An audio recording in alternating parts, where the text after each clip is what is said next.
Denny Hamlin, Adam Alexander on the 51.966. Daytona Tony ran a Xfinity race coming up next. 51.970. Wow.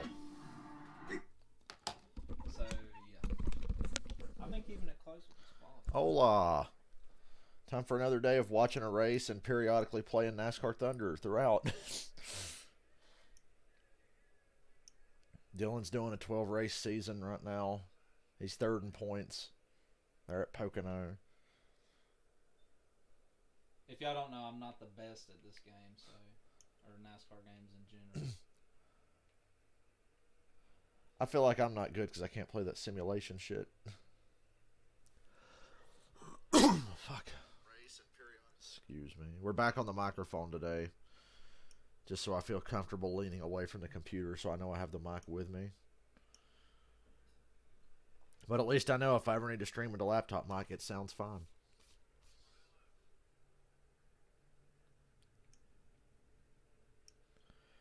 I like how we decided to pick Landon Castle days ago just because he's driving a Collin car.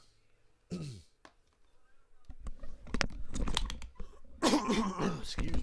Drop my fucking headset. Because I'm a dumbass.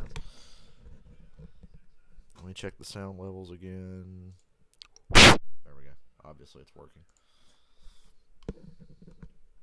Where's my 8-wide racing? I don't expect a lot of 8-wide racing in this. It's been a pretty tame Daytona week here outside of that wreck last night, inches before the start-finish line.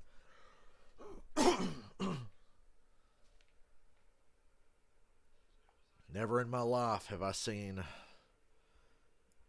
NASCAR be so on it with the caution. I bet that was like they probably told the guy, said, because it's Daytona and we want to have a good finish, always have your finger over that button coming to the white flag. Well, they didn't have it ready in the ARCA race. Around lap 8, start going to the lead. That's what I usually do. I can usually save for the first 5 to 6, maybe 7 laps. Then on lap 8, I start going to the front.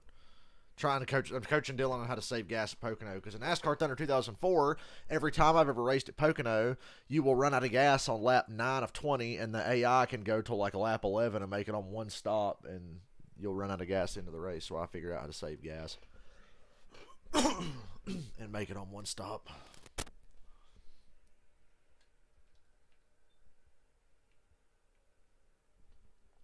Landon Castle's going to get his first career win today. It's the final setup. Let me check my sound levels now, because last night fucked with me. Welcome to the Beef It's What's for Dinner. The Beef It's What's for Dinner 300. National Speedway. The future stars of NASCAR are on the grid, but the current stars are in the booth today. Denny Hamlin and Chad Knaus in the booth. That's an interesting combination. Chad Knaus helped steal Denny Hamlin's soul back in 2010. I get $42 if Landon Castle wins. Man, Parker Klugerman almost got me some last night. He did everything right. Nobody went with him on that outside line on that last restart. He shoved Zane Smith to the front, had nobody behind him, and just dropped to the tail end of that top 5. And I told Dylan before the race, I'm against Cup drivers in the Xfinity Series, but would you agree with me, Michael, that this is the one Xfinity race where you miss Cup guys being in it? I said I miss Tony Stewart and Dale Jr. being in this race, in particular those two. This is one of like a couple of Xfinity races I don't mind Cup guys. Charlotte's one, Daytona. Those opening races for the Xfinity or Nationwide or Busch Series of Daytona every year were always really fun. It was always one of my favorite races of the year. Still is, but I think it misses some of the Cup guys. This race in particular. But that's it. I don't want any more Cup guys in Xfinity races for the most part. And honestly, these spotters, this is going to be a great time for these guys to get acclimated to the environment. I think it's interesting, Chad, that you mentioned the length of this race. 300 miles overall. But I want to go back to those stages. Yeah. 30 laps apiece in stage 1 and stage 2. For a driver, what does that do to your sense of urgency in this race? It picks it up. The stage racing really changed super speedway racing in our series because now it pays points. You need to be up front, and for my mentality, I really don't pay much attention to the stages and those points. Yep, Landon was 20-1 when we picked him up the other day. I think you beat me to it, didn't you? We were both thinking the same thing. Landon Castle in a Collin car. Yeah, so you just never know. With all his experience and his teammates, and how well the Collie cars tended to work together. What would you tell them from the pit box? I'm sure they still have that same philosophy, even though Justin Haley's not in the car and Jeb Burton's not in their car whether anymore. it's in the Xfinity Series or the Cup Series, because we see the field dwindle so much because of the crashes in this race. Stages, that brings out the crashes, the restarts. You got to be cautious. You got to be there at the end of the race. Oh, I damn. can tell you as a driver, this is the most nervous time for all these drivers. Most of them have been doing this for most of their lives. But This ain't gonna end now well. is when the butterflies are really sitting in. And when they start their engines, Ryan Newman didn't want it to end well for you. the heart rate will be at a peak. If you hear me mention drivers that have nothing to do with today's race, it's I'm talking to Dylan about him I playing can't wait to see what happens. the Watch PS2. it all unfold. We can't wait. We're almost ready to go. Let's go trackside and get the command to fire engines. And now, race fans, here to say the most famous words in motorsports. Please welcome Marty Smith. That's not Marty Smith. of National Talent Beef Association, Marty Smith. That's not Marty Smith. On behalf of American farmers and ranchers who work hard every day to produce beef for your dinner, it's my privilege to Who doesn't love beef? drivers, start your I love engines. beef. Damn, you just did what Harvick did to Kenseth in 2004, put him through the grass and turned 2 at Pocono. 47 cars showed up. Only 38 made the field. And now they're ready to race. Here Damn in it, Matt. Don't give me that. Sam Mayer, Ryan Truex, and Shane Lee to the rear for unapproved adjustments. It's 2022, and somehow Ryan Truex is still managing to get a ride here and there. Boy, the talent in that family really did swing to the Martin Truex side of the equation, didn't it? You can go about 14 laps, so I'd say we pit on lap 11. 11 or 12, your call, but make sure you're past halfway before you pit, just to be safe. You get $78 if Drew Dollar wins, 52 if Castle wins, and 110 if Noah wins. Look at 100 this. if Noah wins? Noah won this race year before last. Why is Noah so high? I think Michael just put a bunch of money on him. Oh. So this lineup here, Daniel Hemrick, Austin Hill full-time. RCR has 2 full-time cars, Hill and Creed. Hemrick, Austin Hill, Jade Buford. Wow, the 48 qualified 3rd. Sheldon Creed 4th, Brett Moffitt 5th. Landon Castle, Josh Berry, Ryan Vargas qualified in the top 10. That was cool.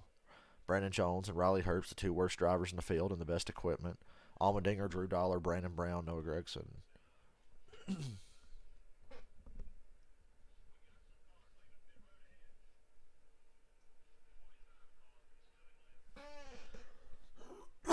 Fuck.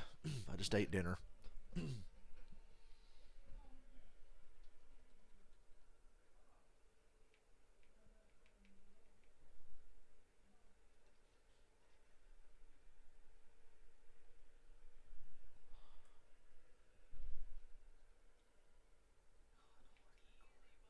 Sorry. This is probably one of my worst tracks. It's not a road course. Pocono races very much like a road course. The strategies play out like a road course. The 3 different corners, yeah, they're all left turns, but they're 3 entirely different corners. Turn 1 reminds me almost of Indy. Can you name what the 3 corners of Pocono were based on? They're based on other racetracks. Can anybody name those racetracks? Turn 1 of these is Indy. Yep. One of these has to be Indy. It feels too much. Turn 2 is Indy. Turn 2, that makes sense because they're tight turns. Turn 3 is turn 1. Let's see.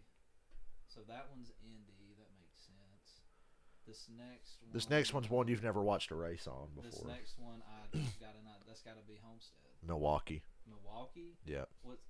Oh, that is wide. Does that look like Homestead, or is that just me? The flat Homestead. Yeah, it looks similar to Flat Homestead, yeah, but it was actually based on Milwaukee. And turn 1 is. Michael, ain't turn 1 at Pocono based on Ontario? See, I'm not even old enough to remember shit about Ontario Speedway, but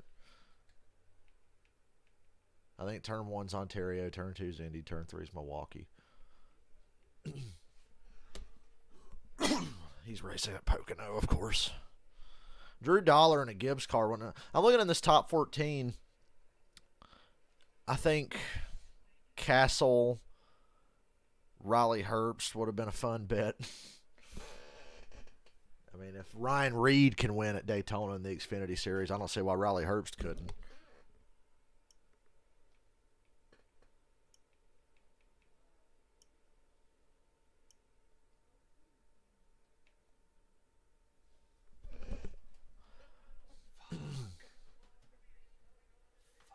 Oh, Dylan sped on pit road. Yeah, just changed 2 tires. Fuck it. God, that sucks. So you'll get like a 4-tire pit time because of the penalty, but you won't lose any time. You shouldn't lose any time. They call this place the World Center of Racing, and now you know why. It is spectacular. And a look back at how things ended in 2021. We're discussing Daniel Hemrick because he ended a long winless streak. Hemrick had cost me a lot of money winning that championship over Cindric, but I couldn't help but be happy for him. He's married to a racer, Kinsey Ruston. They have red at home. She is no doubt their pride and joy. And today, Daniel Hemrick rolling off from the pole position for the 6th time in his career. Let's go from the driver's seat with number 11. Daniel Hemrick, Chad Canals from the Fox Sports booth. How you doing today? I'm good. How you going, Mark? Yeah, man. Thanks for taking a little bit of time with us today. So how does it feel going from NASCAR champion to a new team sitting on the front row for the Daytona race here Damn, in 2022? What's it look like out there? It's always good to see you. Race back to the line. Damn, Dale. You're on the lead lap. God, that killed my car. What we're going to do is last year to make this transition over to colleague racing, Matt colleague, Chris Rice, all the men and women colleagues. Race to give me an incredible opportunity. Fun to have be part of this sport in Slow AG1. car on the inside of turn Yeah, 2. hard to start the season. I'll be better at this, so still love me and him. But cool view. Interesting that you win a championship, but you have to switch teams. DH, this is the other DH. Daniel Hemrick. You got me? I got the Equine. Yeah, we call him DH2.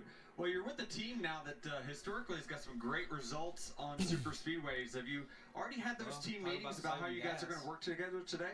You go for it now. I mean, it's a bit of an unspoken, but yes, obviously we all Dylan's going to have to beat Kurt Busch, leading up to this. Jeff Burton, and I don't know who the fuck's in that 60 car. The way colleague racing has operated with one another in the past, so look forward to putting that Yeah, Michael, we got fucked at Phoenix, but, I mean, at the same time, it's Daniel Hemrick. So just take a do our part today. All right, well, you're my pick, so win me some money now, all right? Copy that. Landon Castle going to win the whole thing. Look forward to it. I think the two of you should have asked. We got a good field for this race. This is a really good Xfinity field. Is because we've got the heart rate today of both. It's a shame the Penske 22 no longer exists. 126 is his baseline. That's going to suck throughout the season, but that's the one reason I think Herbst might be able to muster a win this year. I mean, being 125 and your body hasn't moved yet, that just tells you how much adrenaline plays a factor in this thing. We have a driver analyst.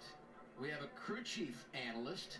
We have a spotter analyst for the broadcast today. Coleman Presley works with Joey Logano on Sunday afternoons, but today he's with us. As a spotter, what's on your checklist prior to the green flag, Coleman? Damn, man. Yeah, Adam, we've prepared all winter for this.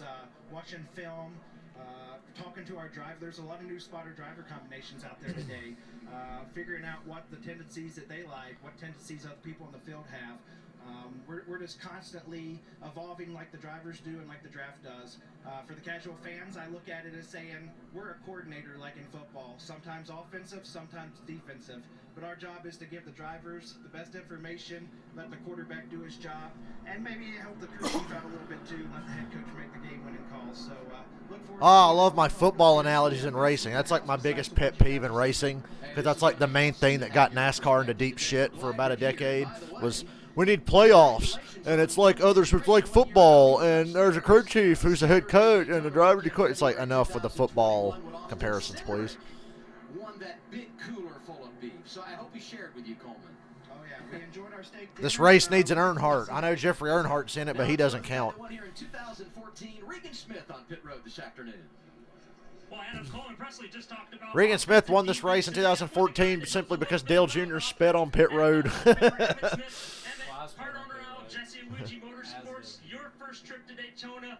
How does this event compare to Jesse Iwuji sucks.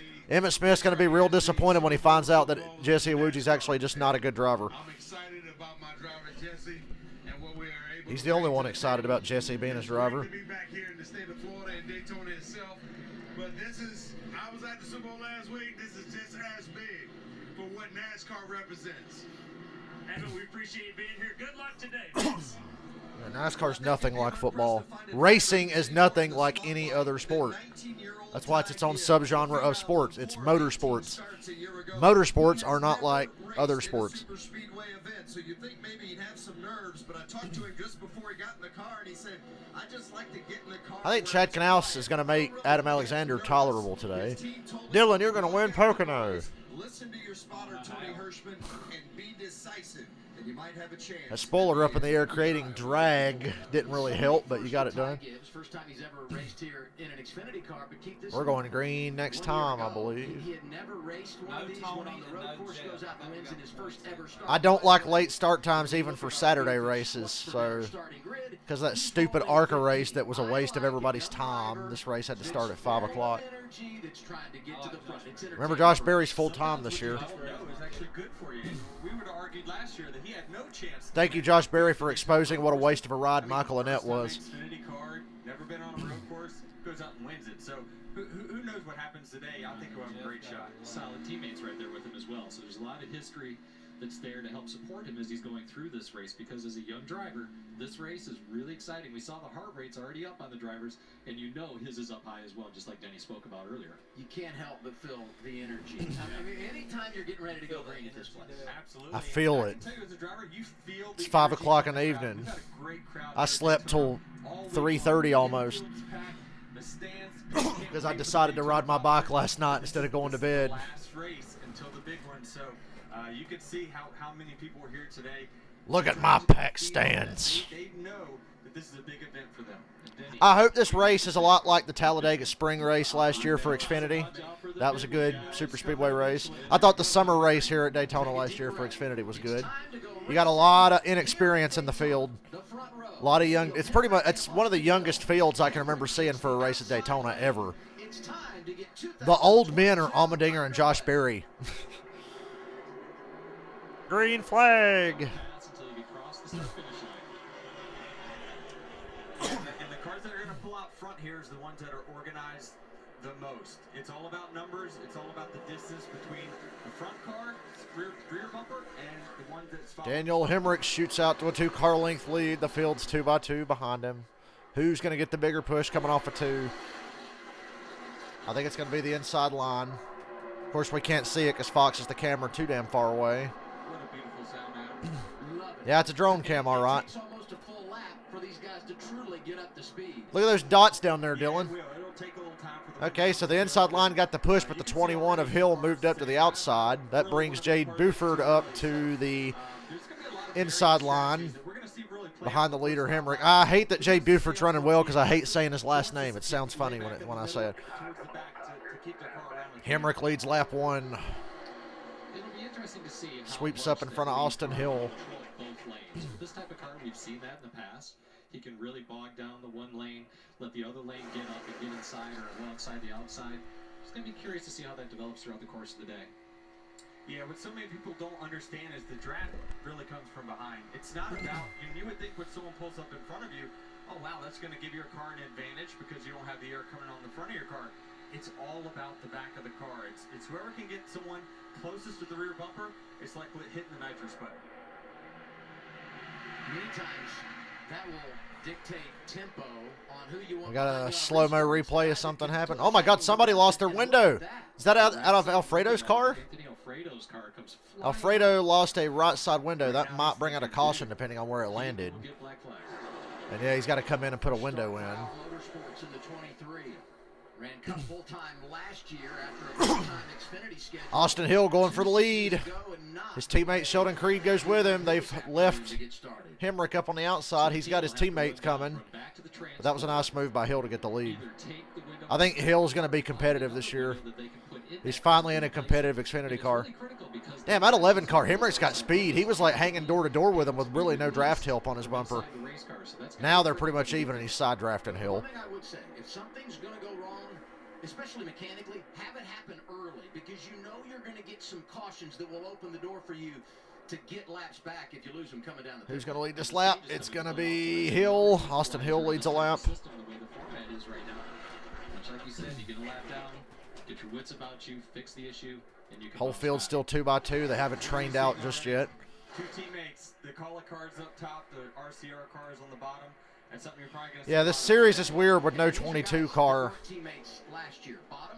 But I think we got a lot of good drivers. I like having Austin Hill and Sheldon Creed this year. That's a big improvement. The 21 is Austin Hill, the 2, the guy that won the championship. Sheldon Creed's probably going to piss a lot of people off this season. And outside you got Daniel Hemrick, Landon Castle. My pick, Landon Castle, sitting there in 4th place. Yeah, I think this is a great opportunity for Sheldon Creed and Landon Castle, Austin Hill. I mean, they are deserving to be in this series. They've accomplished so much in the truck series that this is a great shot for them. Sheldon Creed and Austin Hill are in the position that Brett Moffitt should have been in years ago in the Xfinity Series. Hemrick's car's really fast. And yeah, Alfredo got black flag for losing a window. Hemrick's got the best car. Obviously, he won the pole, but just watching how he gets these runs with not much of a push. Very Dale Jr.-esque. That 11 car right now. Now Alfredo actually can clear him if he wants. He'll probably stay on the bottom with his teammate. Yeah, you heard it there. Hill, Austin Hill. His teammate's going to come save him on the outside. That all took place. I feel like I said Alfredo because I'm a dumbass. Sure they got both of their guys cleared to the bottom. And I saw 21, so I was thinking Alfredo. It's been a short off season, but it felt long, so I can't remember who's who. Am I just getting old? Is that why I'm so forgetful? I'll be 28 in a few days. Probably elbow to elbow with each other right now up there talking about how can they get together, start organizing, because communication is such a big factor in super speedway racing. Not just Riley Herbst, you be nice pushing that 10 car. But the spotters themselves, because us drivers, we can't speak to our teammates. We rely on the spotters to do that. Yeah, absolutely, Denny. You're right. It's kind of the unspoken rule. You take care of your teammates, especially early in this race. So at this Creed pulling out of line, and they cut away from it to watch Jeb Burton run by himself behind the pack. I don't know why. Are you surprised at all? We're 7 laps in. Austin Hill, the leader. Continue to run side by side, 10, 12 rows deep. You know, I mean, this is competitive right now. It is. Got a few cars further back trying to form a third line. You know that never works, especially in the Xfinity cars where it's so hard to build a run and build any momentum because of the small spoiler and the extra air going over the back of the car, pushing the car back behind you. 3 wide. Who's in the sucker hole? Who's in the 24? Oh, it's Jeffrey Earnhardt. Yeah, I'd shuffle him out too. Hill and Hemrick side by side again for the lead. And without, look at the gap between Hemrick and Castle and how Hemrick's still able to stay with Austin Hill. That's crazy. Big, little bit of a stack up there. I thought the 48 was going to get the 2 cars sideways. That 11 car is built different than everybody else here. Hill got the lead just because he had a push. If neither one of them has a push, Hemrick's definitely faster. And I think you're starting to see the train form up. That inside line's dropped about 4 cars back, and it's Hill, Hemrick, and Castle with Herbst up top. They're trying to form the train. Drew Dollar 3 wide back there with Sieg and Brandon Jones. Look at this pack. As you guys noted, the right side window came out. He was really upset, wanting to know if they had another one. Wasn't getting an answer. They brought it to pit road. He had to turn it off. They did have another window. We interrupt this battle for the lead to show you Anthony Alfredo running down the backstretch by himself. Fascinating. Here comes the pack. 4-car breakaway at the front. The train is forming.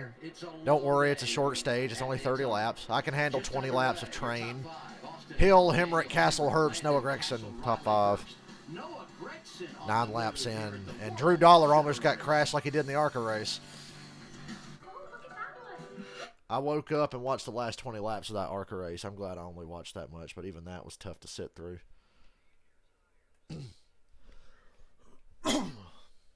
Whoever that chick is, that Tony chick, she is fucking god-awful. Talking about lifting at Daytona. The spotter was practically driving the car for her. It's like, dude, ARCA is so bad. They need to just merge ARCA into trucks or Xfinity 1 just to increase like the field size. I know dumb drivers won't have anywhere to go. They can go run the fucking East and West Series, I guess, but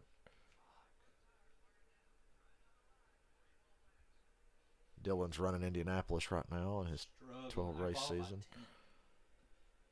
Indy's hard in those old games. I like Indy a lot in the newer heat games. How are we all doing this fine Saturday afternoon? This is already better than the truck race. Nobody wanted to fucking help Parker Kligerman.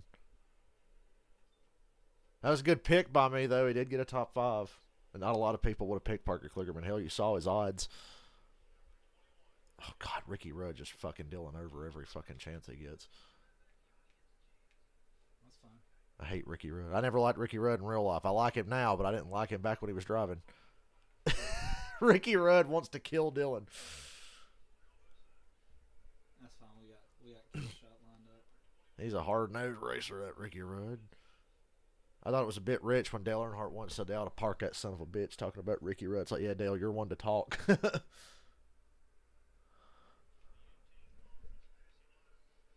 I think Buford must be full-time. Didn't they run every race last year? That car's got some good speed. I know it's just Daytona, but damn, they qualified really good. He's dropped to 9th place now. I'm sure when they come back, they'll be single file. I got Hemrick and Castle out front. I don't think nobody has anything for Hemrick unless all his teammates get taken out and they gang up on him.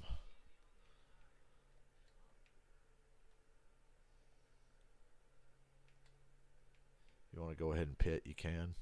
If you feel like it would help. Do you need to tighten it up? You can put wedge in it. No, I mean, the car's fine. Okay. I'm driving these corners hard. Yeah, just remember, if it's tight, just put some wedge in. If it's too, yeah, I mean, if it's tight, take wedge out. If it's loose, put wedge in.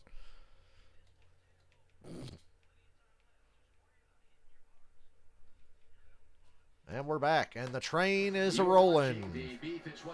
Austin Hill's the leader now, unless this is a replay.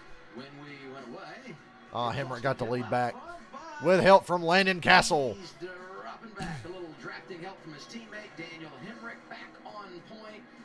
Damn, they trained by Austin Hill. He ended up back in 7th place after that pass. Well, they're not completely trained. You got a big line on the top, but you still have about 7 cars on the bottom from 3rd on back, with Herbst leading the way. Here's a driver I want to discuss, and I mentioned him on the way to break. 3rd guy in line, outside lane. Actually, now he's the leader. Now, Hemrick and Castle have moved down to the bottom. So yeah, we still have 2 competitive lines. Qualifies mid-pack, but he's already making his presence known. Well, we know he's had a history of being an aggressive driver, but he's also a very good driver. And so I wouldn't doubt that he's going to be someone that we're going to be talking about. And you can see it right here. He knows that. Oh, Drew Dollar. Hold your line, Drew. Oh, Drew Dollar crashed again. Only took out one other car. Who'd he get? I can't tell from here. So we were talking at break about how Drew Dollar, that car did not look stable. He took out Jeremy Clements. What the 9 saw there is that the bottom Caution's out on lap 14. Off the corner, so he comes down, side drafts, and then some cars. That could have been a perfectly cut screen. His Xfinity debut, Jeremy Clements, a veteran. Damage. Not sure about Dollar yet. Drew Dollar's pretty much fucked. But Clements is definitely done. Sam Mayer all good? Why is Sam Mayer slow? Made 18 starts last year. Yeah, there goes Michael's Drew Dollar money. You lost some Drew Dollars on that one. He didn't. He should have checked up. There was a big checkup. He just went to shoot to the middle, then came back down and just lost it. He just wrecked by himself. A few cars ahead. No talent. I'm not a big Drew Dollar fan, so run out of talent. He should have just checked up instead of going to the middle to make a pass and then changing his mind and coming back down. I know there's not a lot of downforce on the rear of these cars. But thankfully, all my junior motorsports cars, well, Sam Mayer got spun. That's why he was slow. He didn't hit anything. He spun. Clements is the only one who got really junked. A car spinning like that in a pack at Daytona and it only takes out like one other car. But they were still running in a pretty big pack. I'm surprised we didn't collect more cars than we did. A lot of drivers in this situation saying, I'd rather be lucky Hold than on good. loosely. Drew Dollar did not hold on. If he was just a few yards further forward, he'd have hit exactly where he hit in the ARCA race earlier.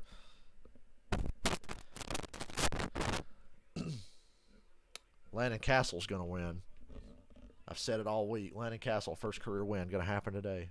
We're off to a good start, running second behind his teammate, who has a substantially better car than everybody else from the looks of it.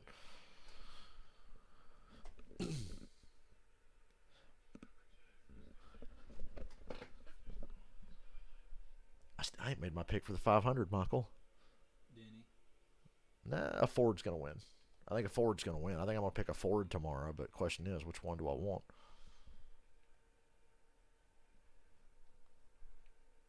You bet on a Ford, yeah, I bet Joey or Blaney. Joey's in a backup car, though. Blaney would be one to bet on, but he's going to probably have high odds. Blaney would be my first pick, but I don't know if he'll be the one I pick. Yeah, McDowell going back-to-back, Sterling Marlin style. Sterling Marlin never won shit, and then he won back-to-back Daytona 500s, 94, 95. That was a very ARCA move there by Drew Dollar.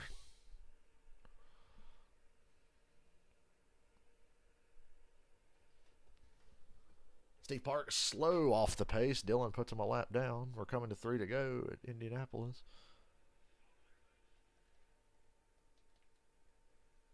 A little too hard.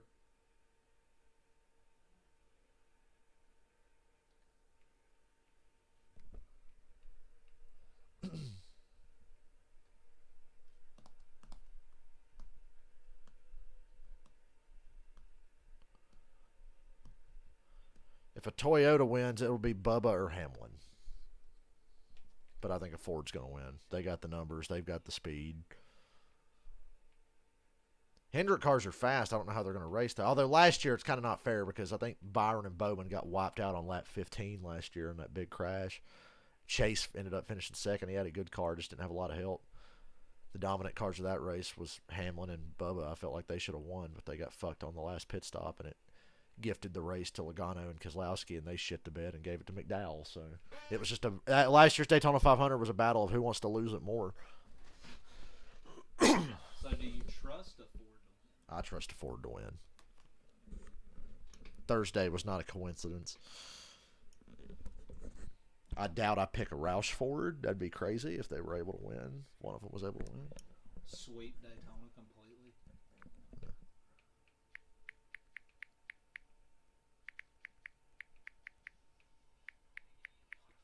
Race is going to end under caution. Get it together.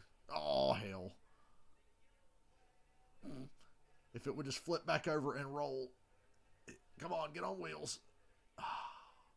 Dylan rolled his car at Indy, and I thought he was going to flip back over and roll and keep going and race back to the line and still have the lead and win the race. They're going to get top 5, I think. Oh, God, shut up. That's the third time I've done that. And then Rusty just cleaned me out. Can we stop playing music videos so I can unmute my TV and finish this fucking text I'm trying to send? And let's face it, in Central Florida, some unknowns with the weather as well. But I think this week we're winning. It's been amazing. So we're under caution halfway through the opening stage. A few cars involved, but those really banged up. The 18 of Drew Dollar, the 51 of Jeremy Clements. Here's the replay. We bring in Coleman Presley from the spotter stand. Your observations on this one, Coleman? Yeah, you know, I think Denny called that correct. You watch the 9 car of Noah come down and pull a side draft on the group and the accordion effect. My question is just, you know, how important it is for the spotter to be counting the gap, what's in front and in front of the car that you can't see, and your visibility, and making sure we manage that gap in front and just being more than an inside-outside and clear guy. Well, where'd you finish? It's the spotter's job to paint the picture. So we're going to see what the picture we don't have time. Dylan's got a 5-point lead over Jeff Gordon with how many races left? Check our mirrors and then make sure that that's all correct. If we have a picture that's in our mind that's going on, we know that Dylan's got 5 races to go and he's got a 5-point lead. So the spotter's got to say, okay, here's what's going on behind you, so make sure you get ahead of that line or let them know when that big push is coming. So the spotter's job is so much more than just spotting what's around you. It's really about saying what's going on for the 4 or 5 cars that are behind you. Look at them packed This infields. is what Coleman is seeing from the spotter stand. Oh, by the way, I'll look to them odds later and make a decision. long way to the backstretch. Regan Smith. Well, I'm a bit busy on pit road here as this caution came out. A number of our cars that we expect to see up front at some point hit pit road. Justin Allgaier, the 9 of Noah Gregson, Little Gator, 16 of AJ Allmendinger. All different strategies, but what they all wanted to do was make sure that they had their cars full of I love the fuel corn for on the next sevens. pit stop. It's all about looking forward in this race right now, Vince. Well, in the incident that brought out that yellow, the junior Corn makes me think of Riley Herbst because it makes me think about taking a shit. Up in that as well. They brought him to pit road.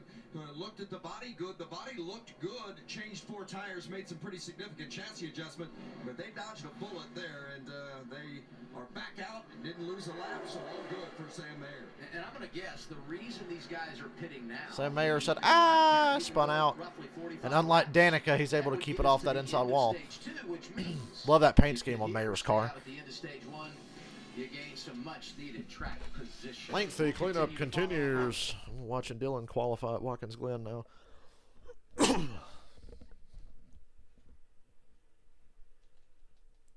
Yeah, I was tempted to put a pick in early, Michael, but I don't know. I couldn't bring myself to do it. Other than Landon Castle, I was like, dude, ain't nobody going to expect Landon Castle to be good.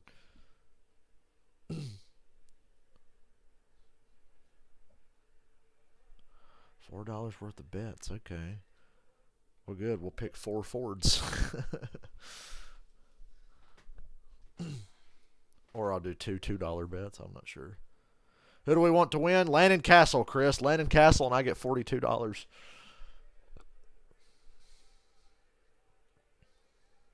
Here's what I want you to do, Dylan. Don't race hard. Don't race hard. Don't cause cautions. I want you to complete 1 lap, and then on lap 2, pit, and you'll be able to make it to the end. And you'll be able to run a clean racetrack by yourself with nobody around you. That's what I want you to do. Finish this lap. Complete lap 1. Keep it clean. So pit coming to lap 3. Yeah. Yeah. Now he's got Jeremy Methfield pissed. But stop. You're fine. We're going to pit. We're going to pit anyway. Not this lap, but the next lap.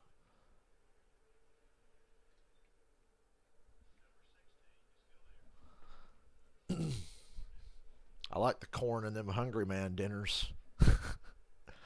Them Hungry Man dinners are fucking delicious, dude. If I go back to work at Ingles, I'm gonna buy me one in the morning when I'm on my way out. That's the great thing about when you work at Ingles, the store's opening up when you're leaving, so you can go ahead and buy shit.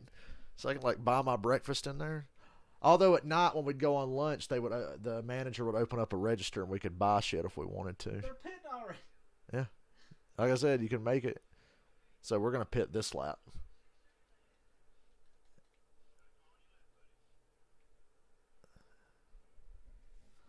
Now, how many accounts does this bot have, if it's even a bot?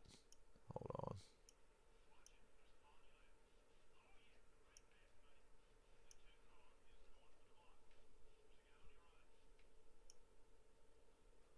It's really impressive how many accounts he has is dedicated to just commenting random shit on my stream.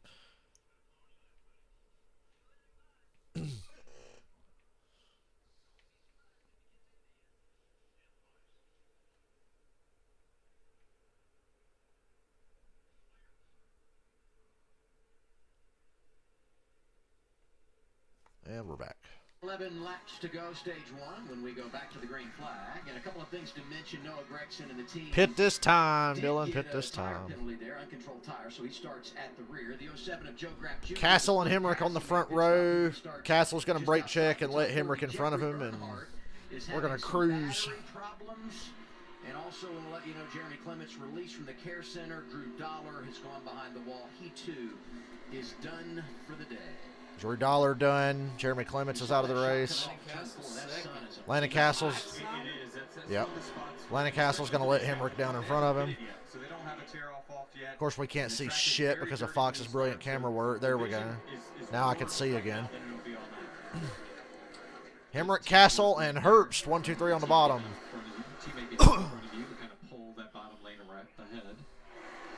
Reddick? I don't know. I just feel like a really fast Ford's going to win tomorrow. I don't think it's going to be like Daytona or Talladega races we've seen in the last couple of years. It's going to be like late 90s, early 2000s maybe. And Buford in the sucker hole. to let that later. Mike Snyder hung out to dry on the high side. Hey, Josh Berry leading the outside line now in fourth place. Jay Buford going in the wrong direction when he lost both the inside and outside lane, and now he'll have to settle in and 10 to go in stage 1. When we're thinking about handling of the cars, Chad, too, this is where we're going to be telling our crew chiefs we want tires, because this is the most important time that handling will play a factor. As the sun goes down and the temperatures cool off on the track, it will not be as big of a factor. 3 wide in the middle of the pack. all night, so you know, there's my 8 wide racing. Ryan Sieg is 4th. Josh Berry moving down to pick up the inside line. Sieg tried to go with him, but not fast enough, and he's going to the back now. He's in the middle, in the sucker hole. But he has help in the sucker hole. With this series is they've only got 3 sets of tires laying. So if you take the opportunity to put on tires, who the hell's in that 26? You've got 2 more sets of tires to last you the rest of the race, unless you flip around that set of scuffs. Hemrick's starting to protect the bottom, which leaves Castle by himself in the outside line. Thanks. Help is on the way from Ty Gibbs. That could set you up for a bad time. By the way, the 1 and the 9, they're both back inside the top 20. So how's that happening? Yeah, Mayer and Gregson feeling good. Here's their teammate Justin Allgaier.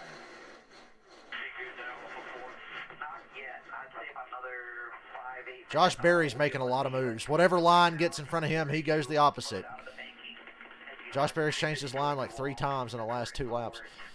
Talking about that sun. Yeah, it's tough right now, and especially when it's a transition of, you know when you're, if you flick on the lights at your house from darkness, it takes your eyes just a second to get acclimated to that. It's no different when you have the Briscoe would be a good long odds bet tomorrow. It does take a second for your eyes to focus. Sunset at 6:17 p.m. So we got a little bit of time before we get there, about another 30 minutes or so. Castle 3 wide in the middle for second with not a lot of help. 3 wide behind the leader. What line do you block if you're Hemrick? Points right here in front of me. There you go. 1.5 back to 2 wide. Hemrick chooses top in front of Riley Herbst and Ty Gibbs. Josh Berry wants to go up there, but he couldn't get clear of Gibbs. He stays on the bottom. Castle 3 wide in the middle. I don't like it. He's letting them know where the energy is coming from. New player at the front, Josh Berry in the 8, just behind Daniel Hemrick. Josh Berry changes lines again.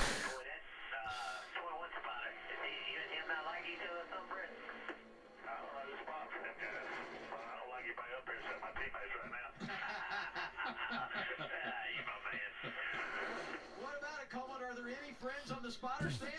Hey, like I said at the beginning of the Hemrick, broadcast, Berry, and Austin Hill, 3-car breakaway on the bottom. Won't last long because Berry's moving back to the top, and Hemrick throws a block. Hemrick was well clear. It wasn't a bad block. Castle still 3 wide in the middle in about 7th place. Get me out of there, please. He's got Mike Snyder really close to his bumper. Oh, Austin Hill throws a block on Herbst. Oh, Herbst had to check up, or that could have been bad.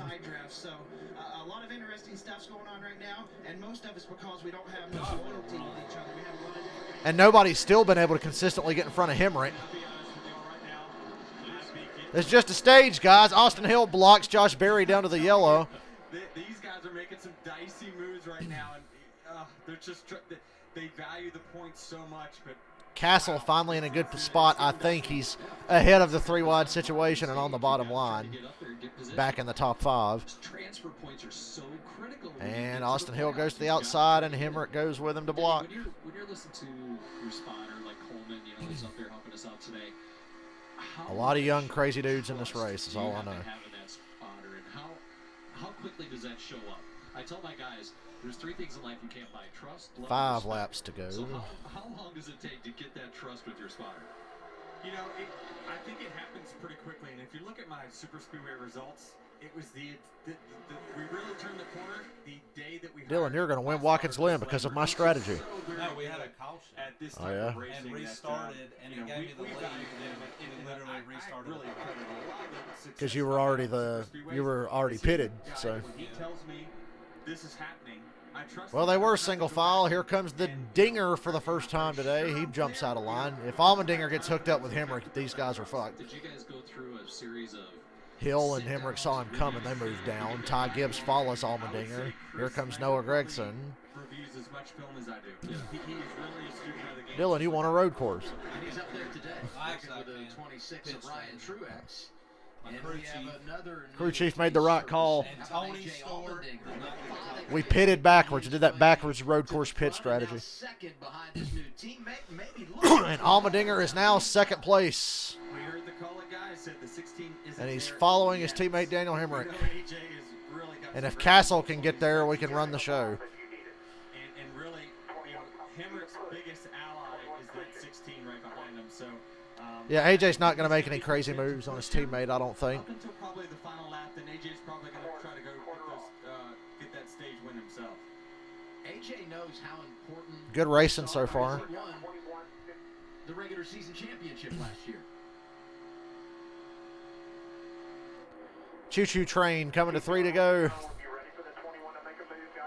Castle's no longer in the top 10, So if you're and the the 16 field has gotten single file. Right now, you're thinking in your head, how am I going to make a move? And a lot of That's that okay. I don't need stage points. I need a race win. far behind him, right? How close is he to his rear bumper? So right now he's thinking, well, how much can I lay back? Right now he's probably laying back a quarter car length at a time to see, okay, how big is the run I can get on the 11? It's still early in the day, so I doubt he's going to make a super. Josh Berry still pulling out of line at the tail end of this line. AJ to be thinking right now how he's Josh Berry's going to cause the big one today. Keep an eye too. Oh, look at this. Oh, look at this. The lone Ford, almost in the top. Well, 10. Mike Snyder pulled out of line. Nobody went with him. 2 to go. Who is willing to dance That's not a with him? coincidence. He's basically out there by himself. Yeah, I mean, I think that team has an alliance with Oh, Stuart they do. Haas. Yeah, So- but just no one really in the top 10 with him, you know. Right. Zach Brennan Brown in 6th. In regard to those Chevrolets. Yeah, but a fast race car always has friends. That's right. That's all it takes. 100%. If you've got a fast race car, it's going to get to. What the is stage, Alfredo it's gonna doing get to running in the this end of the lead race, pack? And nobody's going to care what badge you have on there if you have a fast race car. Coming to 1 to go in the stage. The last time around. Yeah, so the 16 has a couple We've had options 2 here. cars wrecked out of this race, so we're doing good for an Xfinity race coming to the end of stage 1. Break to back off the 11, or what he can do is I bet a Collet car wins this stage, Dylan. pocket of air for that third place car to now get closer to his rear bumper. Yeah, I bet a Collet And car outrace wins the big one. stage. You don't think everybody behind him just runs out? Here comes Allgaier, and nobody goes with him. You think Noah would win? Oh, Austin Hill pulls down to pick him up. Come on, Noah, get down there. Starts to change that momentum. Oh, AJ couldn't get clear. Austin Hill got to the inside of AJ. Hemrick's out there a sitting duck with no help. What line do you block? Where's the run coming from? God, Hemrick's car is so fast it don't even matter. That 7 is got Dude, Hemrick's car is so fast it don't even matter. Allmendinger trying to slow down the 21 with some side draft. Probably kept him from swinging to the outside. Yeah, they got it covered now. Allmendinger came through clutch there. Side draft on Austin Hill to keep him from swinging to the outside of Hemrick in turn 4. Hemrick wins stage 1, side by side with Allmendinger. Outside lane, Daniel Hemrick wins it over his Hemrick's teammate. car is good. 3 straight That's stage too good. wins for colleague racing here. I hope Castle finishes second and Hemrick fails post race. Oh wait, that doesn't get you the money. My bad. Forgot DraftKings doesn't care about post race inspection. DraftKings only cares about what happens on the track. So that wouldn't help me. You put $5 on Cindric tomorrow. Like I said, I'm thinking Fords. We're kind of on the same page there. I'm thinking Fords.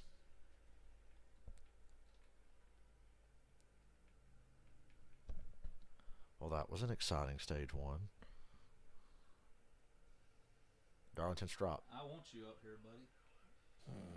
You gonna piss off Ricky Rudd again? Nah, he wrecked me. Oh, He stole a race from me. man, you and Ricky Rudd just. So Ricky's getting it. I'm taking him out. He can get his slow ass up here.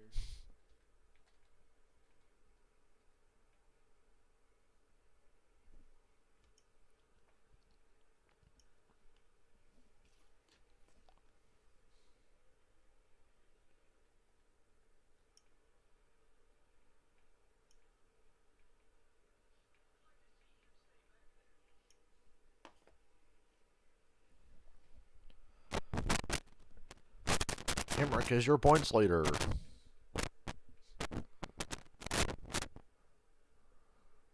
Yeah, people are sleeping on Cindric.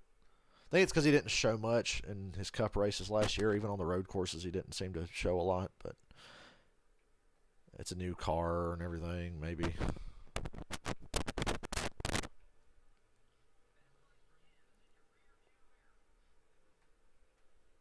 Oh, if the 21 gets by me, he's going straight into the wall. Well, remember, what's rule number 1 of stock car racing? Kill somebody you hate. Learn how to wreck somebody without wrecking yourself. Don't wreck yourself.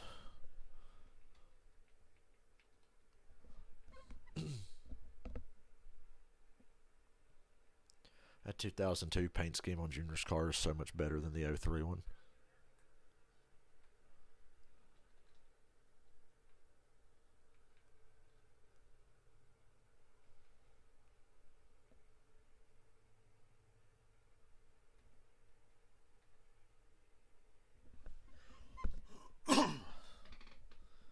Oh, Cindric should make the playoffs. I don't see why people are sleeping on him like that. Hell, people like Newman and Matt DiBenedetto were making it. So, I mean, Chris Buescher makes it. Actually, I don't think DiBenedetto ever made it. He never made it? Really? No. Huh. I mean, I'm not surprised. I'm kind of surprised.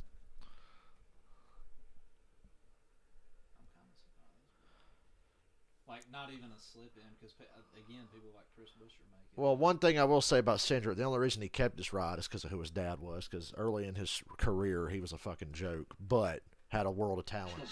He just had to figure out how to drive. How to race. He didn't have to figure out how to drive. He had to figure out how to race, and he did. Maybe Noah Gragson can take some fucking notes and be more like Cindric and try to get better at not being a jackass. Tonight, the Washington Huskies travel to Westwood for a Pac-12 showdown against Johnny Juzang and 13th ranked UCLA. The West Coast action begins tonight, 10 Eastern, 7 Pacific, only on FS1 and the Fox Sports app. The beach is golden on this Saturday evening as the buzz builds in Daytona for tomorrow's Daytona 500. We did have that caution in the middle portion of stage 1 where some drivers pitted, others stayed out. So with that, I would anticipate another strategy play here, right? Some of the guys maybe came down earlier, will not fit here for track position, and those, obviously, that stayed out. I missed the backstretch grandstands at Daytona. And at the very least, add some fuel. I think most will come down pit road and get 4 tires here. I think, much like what Denny was referring to earlier, the track is, it's a little hot, it's a little slick. You can see they were starting to move around a little bit. Most guys are going to want 4 tires, but when we get to that second stage, it's going to be pretty dark around the perimeter of the racetrack. That's when you really might start to see some gamesmanship. And I would guess, too, Chad, you get 4 tires here, you open up the playbook for later, right? I mean, that's the deal. Yes, for sure, 100%. Especially the guys that will have 2 sets of tires left. They can then start to do some things. I'm a tire fan. I always want to get tires on cars. Look at he's working over there. And I'm wondering too, Chad, like as a crew chief, are you building? Are you really talking about Noah not? You're trying to tell me that Noah Gragson hasn't done anything to warrant hate? Come on. Noah Gragson has a rap sheet a mile long, and he's a total dipshit. I have no fucking respect for Noah Gragson whatsoever. He needs to grow the fuck up.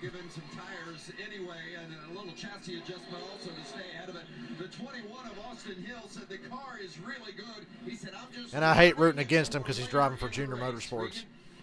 The leader, number 11, Daniel Hemrick. But he's just so easy to root against. Just trying to work back and forth with a new spotter in the 16 of AJ. Is that Brandon Brown winning the race off pit road? 2 tires all around except Brown, who took no tires. And I think some cars stayed out. Let's go. No tires like Brandon Brown, who won last fall at Talladega, Hertz, Gregson, Mayer, and others who pitted earlier in the race come here, get the other 2 tires, and leave pit road and gain a little bit of track position. Denny? Cindric did enough to warrant the hate he had early in his career, but he straightened out and got really good and races smart. Yeah, Austin Cindric is what we used to call him.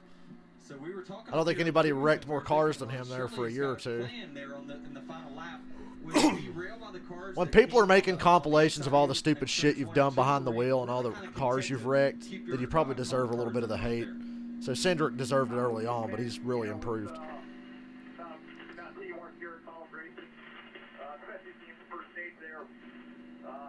With the 21 kind of duck and low, I had to kind of defend there and all that, but just overall. Noah Gregson's the biggest ass whop in all of NASCAR, even more than Joey Logano or Kevin Harvick.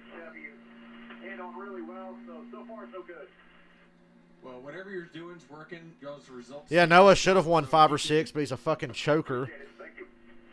Folds under pressure like a goddamn cheap tent. A bit of a career day for Ryan Vargas. He's going to pit now, but he spent some time out. Have you heard the way Dale Jr. talked about Noah Gragson? Jr. doesn't like Noah Gragson. Jr. does not like Noah Gragson. He only put him in that car because they got guaranteed sponsorship with it. Nobody's been harder on Noah than Dale Jr. I think we all knew that when Josh Berry won and we seen his reaction. Yeah, look how Jr. Look how Jr. reacts to Josh Berry. That's a guy he likes. Listen to how he's talked about Noah on broadcast and on his podcast. He is not a Noah Gragson fan. He knows he's got a world of talent. He knows he brings sponsorship to the team, which is the only reason he's there. Junior is not a Noah Gragson fan. He's probably his least favorite. If Junior will say he doesn't play favorites, but I know for a fact he fucking does. And Josh Berry is his golden boy. And Allgaier is his second golden boy. Because look how pissed Junior was when Noah wrecked Allgaier for a win at Bristol. Junior said he was so fucking mad.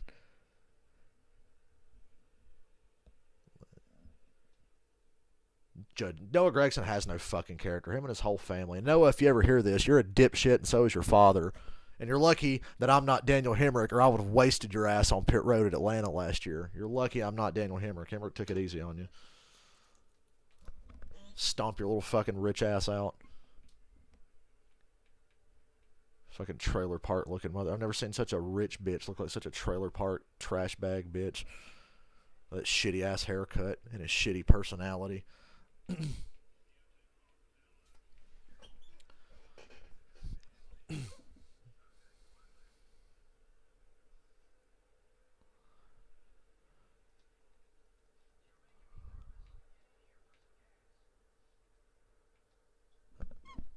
Pit road's below that yellow line.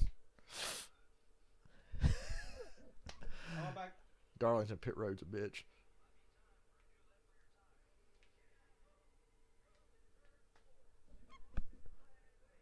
That Darlington pit road snuck up on Dylan.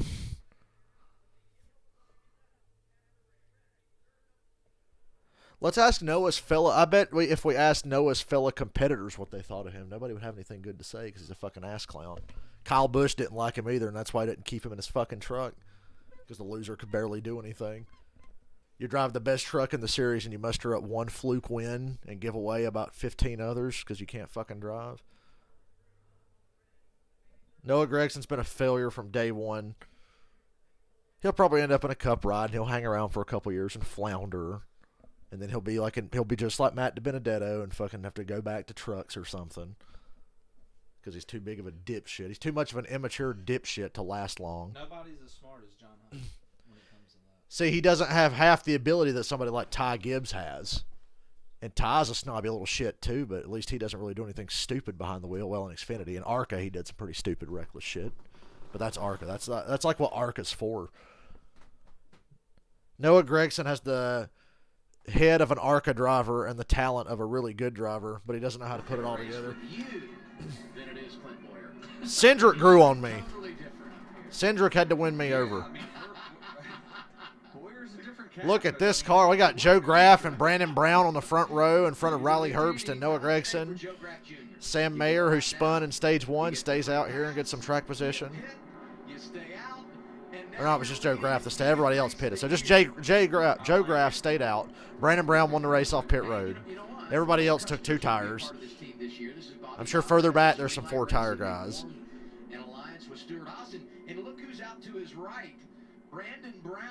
I wish Noah Gragson a very successful racing career because somebody's got to pay for his dad's lawyer's fees for that family he killed or whatever. He's done a nice job. I tell you, I've actually kept an eye on Brandon quite a bit, and he is one of those drivers that I deem. Why would they replace Alex Bowman with a worse driver? Performs maybe what his car is capable of. And listen, his team is great. They really do a good job, especially with the resources they have. But he wields it. He really does. I saw him have a couple really good runs at Charlotte last year.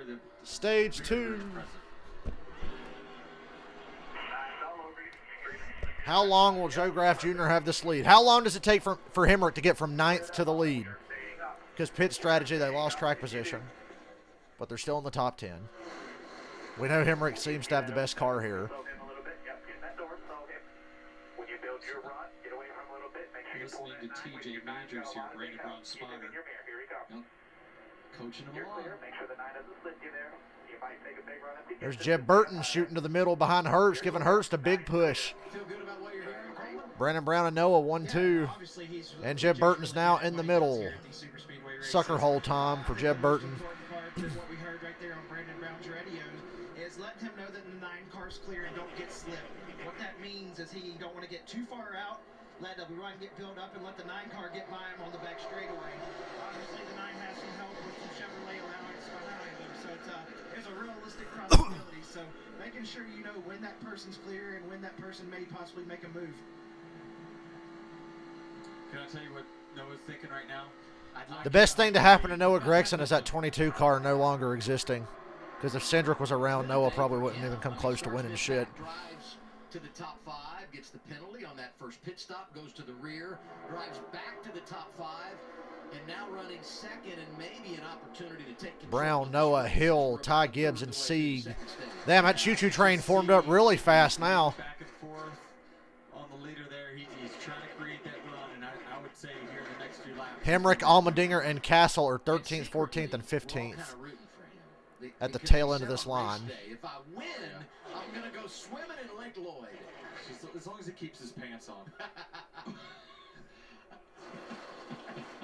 Well, Gregson looks good, but not as good as the view for Brandon Brown. What's their story, Vince?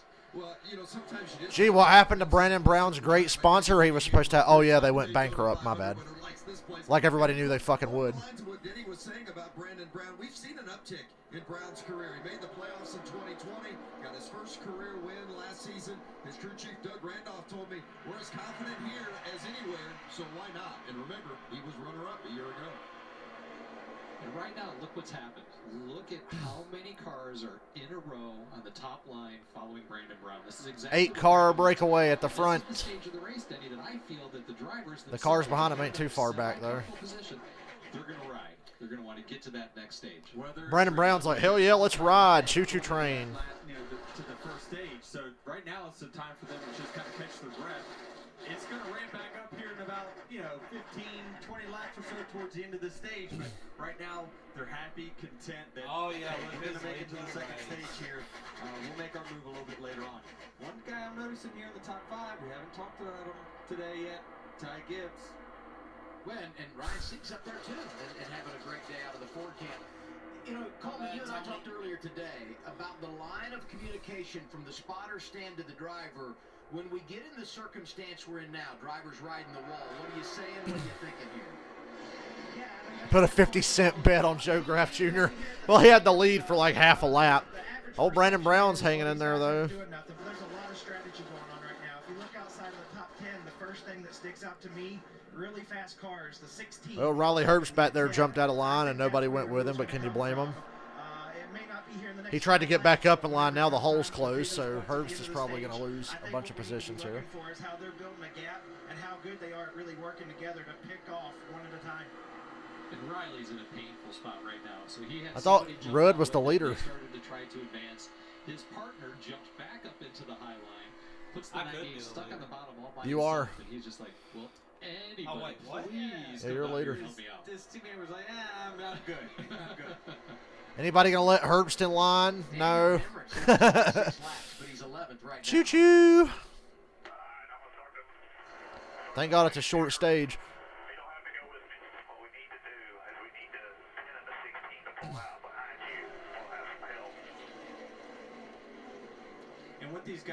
Hemrick and his team already game planning how to get back to the front. When he pulls out, they expect Allmendinger and Castle to go with him, but they're going to need at least a couple more cars. But it's good to have two teammates that you know are totally committed to you. Either one of these straightaways, and what you do, is you get that person right behind you, you get a huge run, and then what you want to do is come down to the corner entry. I don't think Brandon Brown would scream, "Let's go, Brandon." I think he's kind of sick of that shit, too, considering it almost entirely derailed his career. Because he had nothing to do with the "Let's go, Brandon" thing, and then people hear it and they're like, "Oh, I don't want to fucking sponsor that guy." Don't overshare. Chad was writing notes down again on your knowledge. So I'm sure he just kind of wants to fucking move on from it. Because it was funny for 5 seconds, and then it almost ruined his career. Race going to end under caution, Dylan. Congratulations. Ty Gibbs had never run a super speedway race before today, and his crew chief Chris Gale told him, at all costs, listen to your spotter Tony Hirschman. Wow, what a great camera angle. You see that? They just showed nothing for about 5 seconds. Do not hesitate. Trust Hemrick peeking out of line to see if anybody behind him might want to go with him. He's in 10th right now. Might be the MVP, but I like that guy throughout the balance of the season. Chris Gale. Oh, yeah, Riley Herbst is a goddamn embarrassment. Brown, Gregson, Hill, Gibbs, Sieg, Allgaier, Berry, Buford, Creed, and Hemrick. Top 10, single file, nothing going on. Still better in the truck race. Oh, Dylan, your points lead's got to be looking good now. How many races left? 3? 3 or 4. Ricky Rudd still hates you. Ricky's going to hate me all year.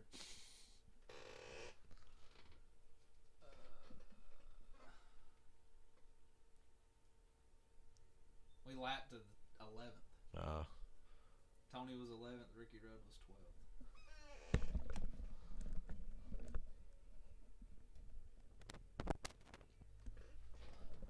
Got this fucking useless copy of NASCAR 05 for Xbox and nothing to play it on because it won't play on the 360. Because for whatever reason, they said there's like a list of certain Xbox games that won't play on a 360, and that's one of them. But 03 will play on it, and 04 will play on it.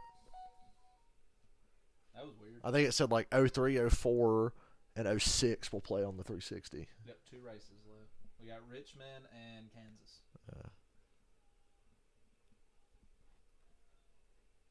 Actually, I think you got 3. You got Richmond, something else, then Kansas. Oh, yeah. Talladega. Welcome back, Major. Ain't seen you in a while. Hey, Robert. Herbst got re-signed because there was no... If Herbst didn't re-sign, that 98 car would have closed down. Stewart Haas would have had to shut down their Xfinity team, at least for the year. So, I know Tony Stewart's going to be driving a second Stewart Haas car at Indianapolis on the road course in the Xfinity Series this year. He's driving it? Tony Stewart. Oh, boy. A number 14 Ford for his Stewart Haas team. So him and Herbst will have a teammate. I think that might be the only race that second Stewart Haas car is doing. I'm not sure.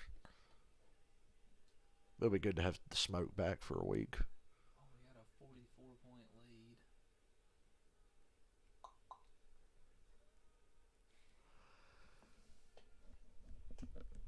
lead. Everybody stay awake while they're single file for a little bit. Good for Brandon Brown, though. Well, we've won 4 out of the last 5. Yeah. 4, that was rough. 4 out of the last 5. Let's go to Richmond. Richmond easy. Richmond is... Ricky Rudd ain't going to let it be easy. Richmond's smaller than Darlington? Yeah. Darlington's like 1.3 miles about, and Richmond is 3/4 of a mile. And we're back, and I bet they're still single file. Thank God that sun's sitting behind those stands. I'm sure the drivers appreciate that.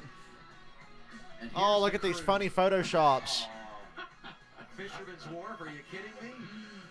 Is that Matt Kenseth? What is that, a trout? I don't even know what that is. Chad Canals look like Matt Kenseth. Oh, well, they're not single file anymore, Dylan. Look out. We got 2 competitive lines. Oh, yeah, Michael, you're right. Haley Deegan might get a start or 2 in that 14 car. Maybe. I heard something about that, and Busch Beer's putting money behind her. Look at this onboard camera and how we can't see who's racing for the lead up front. That's exciting. Brown, Gregson, Hill, and Allgaier. Sieg up top. Hemrick and Allmendinger. Sometimes, yeah. Hemrick and Allmendinger leading the outside line. Landon Castle tried to get up in there, but he can't. And now we go back to Jeb Burton's onboard where we can't see anything again. The sun has dropped down below the grandstand. stands. Thank you, The Fox. track is in the shade right now, so it's much grittier. Yep, I The guys can't are see gonna have anything. more opportunities to They're build 3 into wide in the front of newer Jeb Burton, and cars that's as all I they're know. going. We're getting ready to come back to 10 to go for the stage, so it's going to just continue to ramp up the intensity as we go. Gregson takes the lead, hangs out Brandon Brown, but he's got a big push coming. Nope, Hemrick goes to his inside. Brandon Brown hung out to dry. Yep. Daddy's back. Here comes Hemrick and Allmendinger behind Sieg. They didn't even think about staying with Brandon Brown. They hung his ass out. Shout out to Brown for being smart and not trying to throw a block to stay in that line. Brandon Brown is a really smart driver. A lot of guys in his position would have thrown a desperation block. Screw, boy. Castle 3 wide in the middle again. Get to the bottom, Castle. Castle, go to the bottom. Castle stays in the middle. Nobody was inside. He could get down if he wants. Now he gets down. Still so excited, full of enthusiasm. I think it's going to be a really great pairing. What do you see here, Coleman? Sieg, Hemrick, and Allmendinger behind Noah. Their way up to the front. They kept their amigos the whole time. Now, what propped that group up was Justin Allgaier. He recognized it. He held the key. He was about the fifth. Well, based on how Stuart Haas ran last year in Cup and Xfinity, if I was Haley Deegan, I'd have a different dream other than driving for Stuart Haas. They'll improve. They'll get better. They'll bounce back. But God, Stuart Haas had a shit year last year. Who'd have thought Almirola would be the only guy to win for Stuart Haas last year? Some asshole named Kevin Harvick could have won Bristol if he knew how to drive. Hemrick to the inside of Sieg. Allmendinger and Ty Gibbs go with him. Well, they're just able to snake and go around whatever car they want at any time. Noah will probably be aggressive to try to keep the lead. So if I was him, I'd kind of sit there, because he might block you and just wreck you in the whole field because Noah's that fucking stupid. Brandon Brown on the outside again. And Brandon Brown's back in the top 5. Got hung out and didn't lose that many spots. Now he is making his way back toward the front.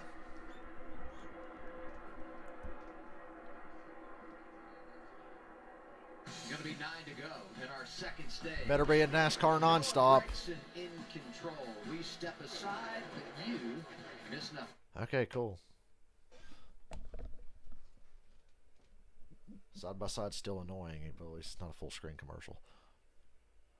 I like how they're showing a commercial for the very thing we're watching. I hate when that happens. Why do you show commercials for the exact thing we're watching?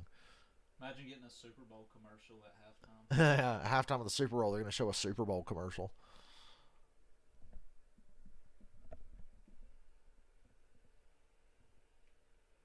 I think NASCAR is the only sport that shows NASCAR commercials during the NASCAR race. NFL will have like a little thing like a few seconds before they come back from commercial. But NASCAR's like, here's a full-blown ass commercial for the exact thing you're watching at this very moment.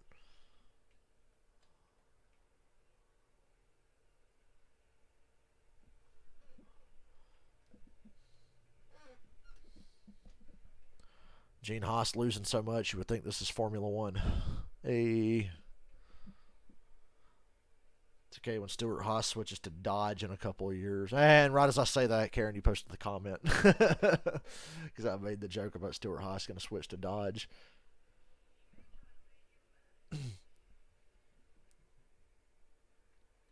Briscoe, as bad as Stuart Haas ran last year, they just didn't have the speed. Briscoe made a lot of dumb decisions last year as well. But they just didn't have the speed. And he was trying to overcompensate.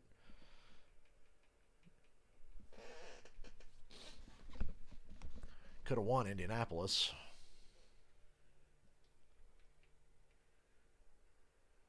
Still funny that he got black flagged and wrecked Denny Hamlin anyway. That made me laugh. As fucked up as it was.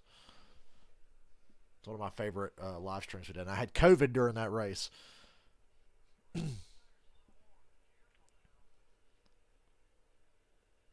That was a weird couple of weeks. And then the races on the Indy road course were even weirder. And we're back. Getting dicey as you've watched here at Daytona, closing on the end of this second inside stage. line's pretty formidable with Gibbs, Hill, Allgaier, Creed, Moffitt. And all of that, right? The reality is, but they don't have Hemrick and Allmendinger. Typically, they're top shelf. I mean, Hall of Famers, champions, the best of the business. The top 3, Gregson, Hemrick, Allmendinger, All three a part of the championship 4 last year, and the guy up there with him, Ty Gibbs, was the Rookie of the Year and won 4 times. It's not by accident there at the head of the field. What about that 9, Regan?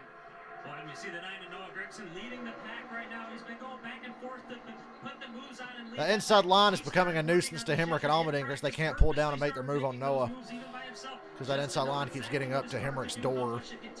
3 wide in the middle. Austin Hill, Justin Allgaier, Sieg up top. That might kill that inside line enough for Hemrick and AJ to make a move. 5 more laps in stage 2. Instead, he's keeping his distance, he's running the wall, he's keeping the momentum up, keeping that track distance up there. As that lower lane starts to migrate closer and closer to the lead, if he wanted, he could get down on the door of that inside lane. Those guys would inevitably have to lift, and he would probably have a little... If I was Hemrick and Allmendinger, I'd go ahead and make my move while you can both get down there. These guys that are running up top, they're protecting their right rear. Getting squirrely there where Brown, Sieg, and Buford are. I don't know what that's about. They settle back in. Oh, Josh Berry's here. Look out.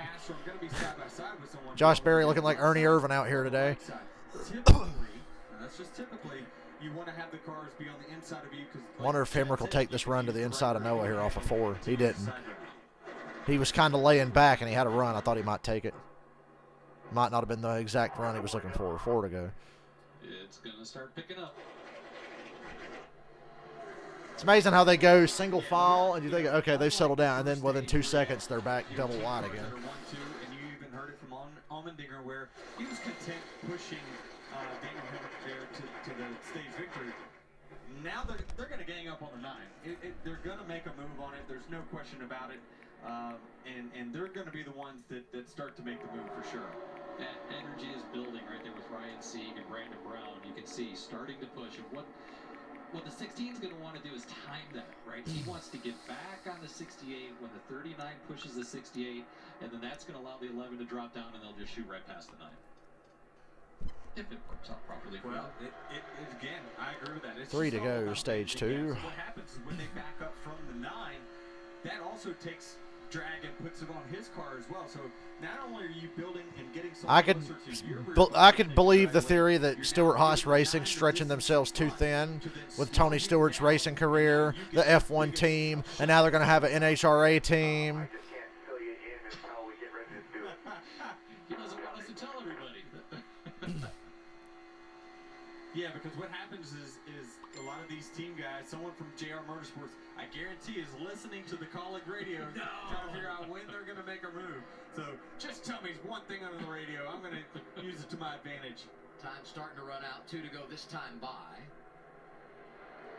And how long can you wait, Denny? Do you wait till the last lap coming to the checker going into 3, down the back straightaway? With these cars, you got a little bit of time. You know, if it's the 11 and the 16 working together, they can make a move. They can back up to each other in the middle of 3 and 4 coming to the checkered. But I doubt they'll go that far. They're on 2 to go, but it doesn't look like it. They're still single file, but moves are coming. A lot of guys trying to lay back and build runs. Look at this move at about 10 cars back with Mayer and Allgaier. Drivers are gaining knowledge right now on what they can do, and Sieg drops down. Constantly learning. And don't drop down yet, Hemrick. These guys don't have a ton of experience, so they're learning every lap that they're out there, and they're going to notice, start to feel. Last lap of the stage. Okay, now they probably need to go before that inside line gets to Allmendinger and they can't get down because that inside line is coming. Shocker. Yeah. So the 11's going to back and up here. Hemrick and Noah throws a stupid block. Noah throws a dumb block. Fortunately doesn't crash himself. They put Noah 3 wide on the top. Allmendinger clears Noah. Hemrick's got the lead on the bottom, and Noah's hung out to dry. I wish Noah would have got fucking junked there. That was a Logano-esque block by Noah. Allmendinger's going to win a stage for Hemrick again. He's going to side drive to 39. Oh, he can't get to him.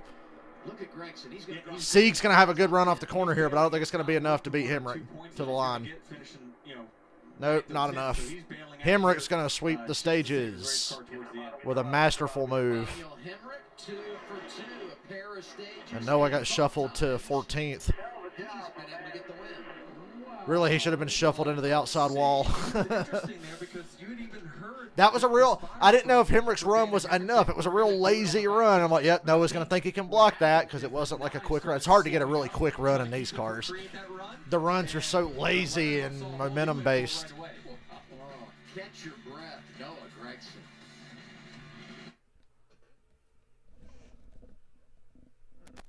Best car wins the stage. God, there's just no stopping Hemrick. Hemrick, whenever he makes up his mind, especially if he's got AJ with him, wherever he wants to go, he can go.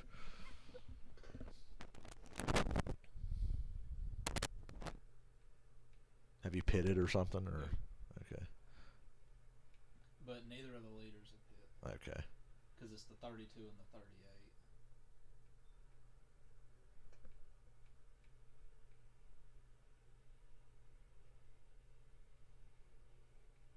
Yeah, they'll pit. Sometimes at Richmond, the AI runs really long, but they can't go the whole race.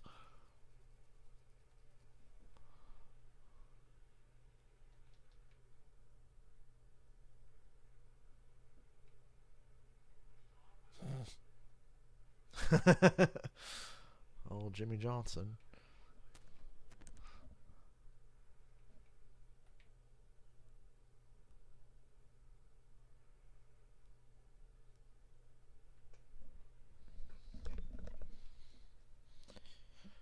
Hemrick's car is hilariously better than everybody else's today.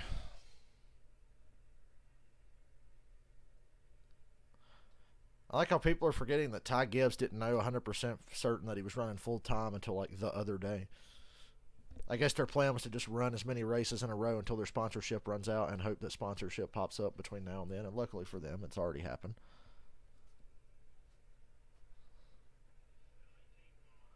On the Logano scale, that block was about 6.5, 7 out of 10. So, yeah, not as bad as Thursday. God bless, son. I'm overdriving these corners so bad now.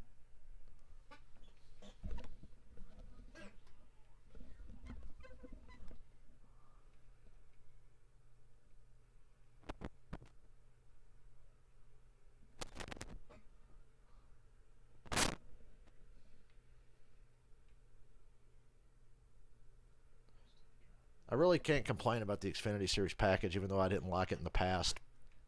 For the dumb decisions that some of these guys make, it's probably the perfect super speedway package for them. The runs aren't as crazy, and you can sort of defend your position without junking the field every time.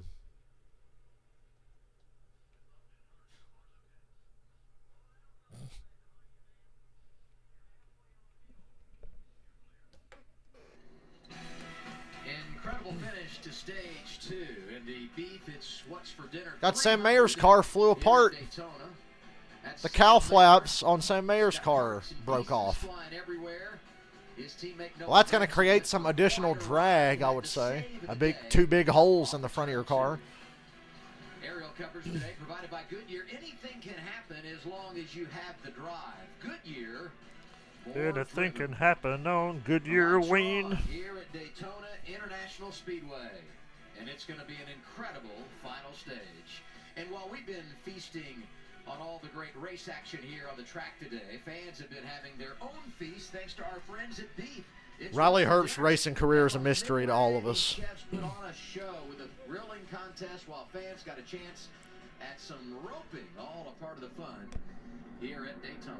Well, you cannot make it from here, but you pit here and split the third stage in half, and there you go. Daniel Hemrick have beef at this point. They're gonna be teammates in Cup, sorta.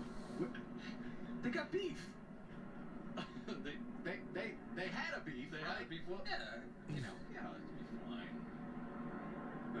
fine.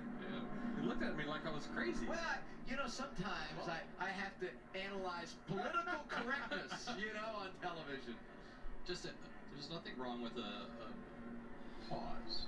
A pause for concern, a pause getting ready. That was a fucking moment of silence, okay? Not a pause. Race cars here coming this time by. Everybody pits, right? No brainer. You got to come. Everybody pits. This puts you in a good position. What happens from this? Major, are you talking about when I had COVID? Because I had COVID back in August. Yeah, it didn't really affect me at all long term. Hell, half the time when I had COVID, I felt perfectly fine. It just kind of came and went. Never had any breathing problems. Just had a sore throat and felt sleepy. That's been all good ever since.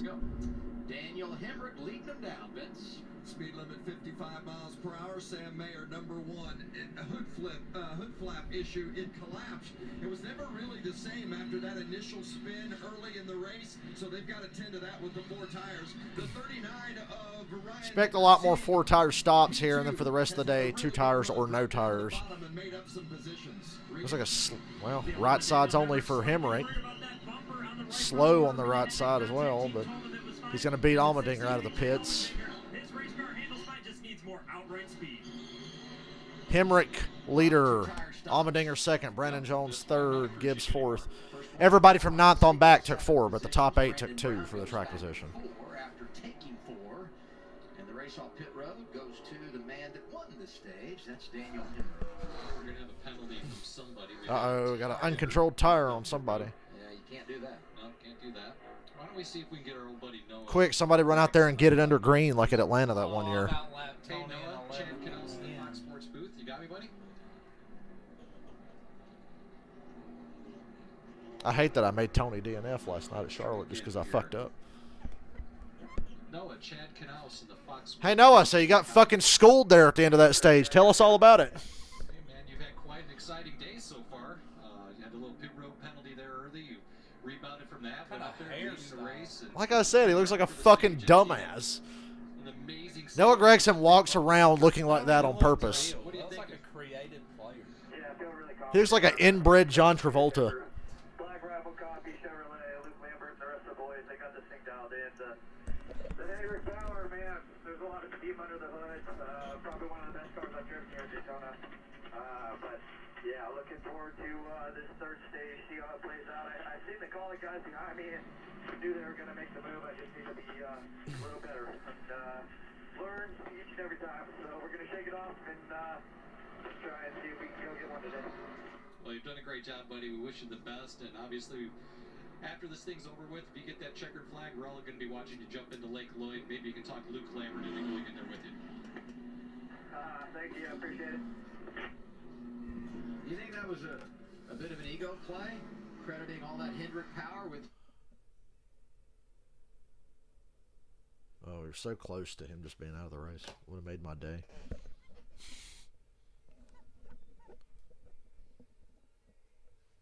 I simulated Talladega and finished 41st.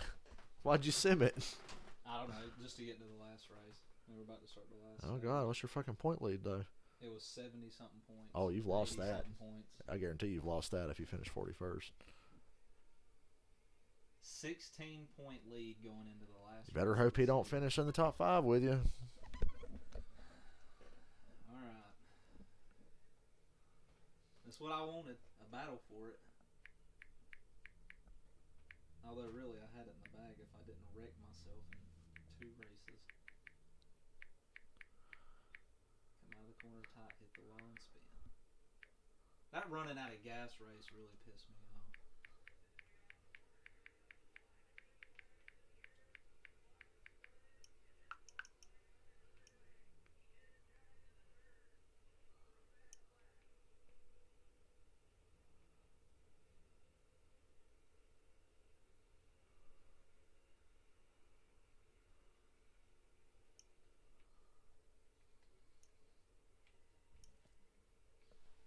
I looked at Twitter this entire race. Well, I've got a moment. See if I see anything funny.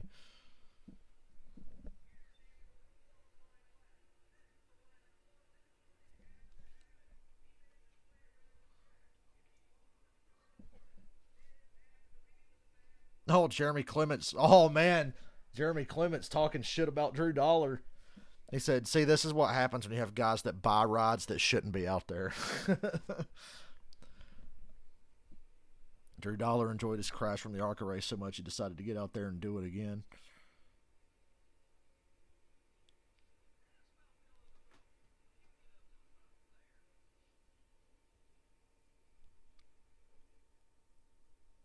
And wouldn't you know, Jeff qualified on the damn pole.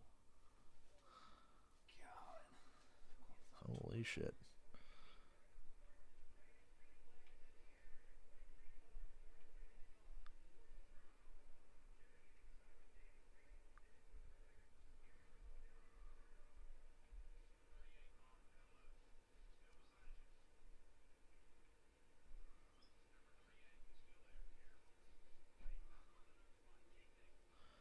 It's really a fucking joke that Drew Dollar got to go drive a Gibbs car today and crash it. Today for our pit performance, sponsored by eBay Motors. This is what happened. All these guys taking 2 tires that last time around. Best of the bunch, Noah Gregson. 7.9. Good delivery by the 9 bunch. Teammates on the front row for the restart that will come as we begin this final stage. Interesting strategy for the 7 while we were away. Veteran move here by the 7 car, Jason Burdett and Justin Oliveira, because they a little bit further back in the pack. They're like, you know what? Let's take this opportunity before we go green. Come down pit road, pack the fuel cell, get as much fuel as we possibly can in there. And their hope is they get up into the top 5. Everybody comes down pit road, and they can take less fuel than everybody else and leapfrog some guys to get control of the race. Smart play. And everybody is going to have to pit at least one more time today. No way you can make it from here. Yeah, and I think you're going to see that start to happen. Stage 3. How courageous are you? Maybe 75. It'll be interesting to see what these guys play because your caution laps are going to come into play. So how many are they thinking they're going to have before the end of the race? Hemrick takes the outside lane. I bet he slides down in front of his teammate here. They work together. Good call there, Adam Alexander.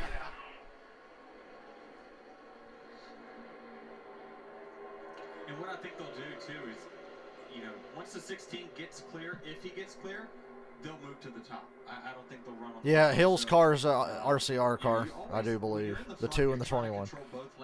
Ty Gibbs leading that outside line. It's clear. So good of a run on that outside. Hemrick had to pull up to cover that line. Now he goes back down to his teammate. Stay with your teammate. Get back in front of his teammate, and he's willing to give up the outside to the 54 because he knows he has an alliance with someone behind him. I didn't even run out of gas. That was like lap 4. And we've seen Toyotas in the top 10 today, but not really together. Now quick reset. And down on the inside lane, 3rd in line, Brandon Jones. He's been in the top 10 as well. This is the first time, though, we've really seen them in a position to get together and work. Well, you see here, the outside line has got the most energy. Sheldon Creed, that Truck Series experience paying off. He just pushed Gibbs to the lead. They've cleared, well, Gibbs could clear Hemrick if he wanted to.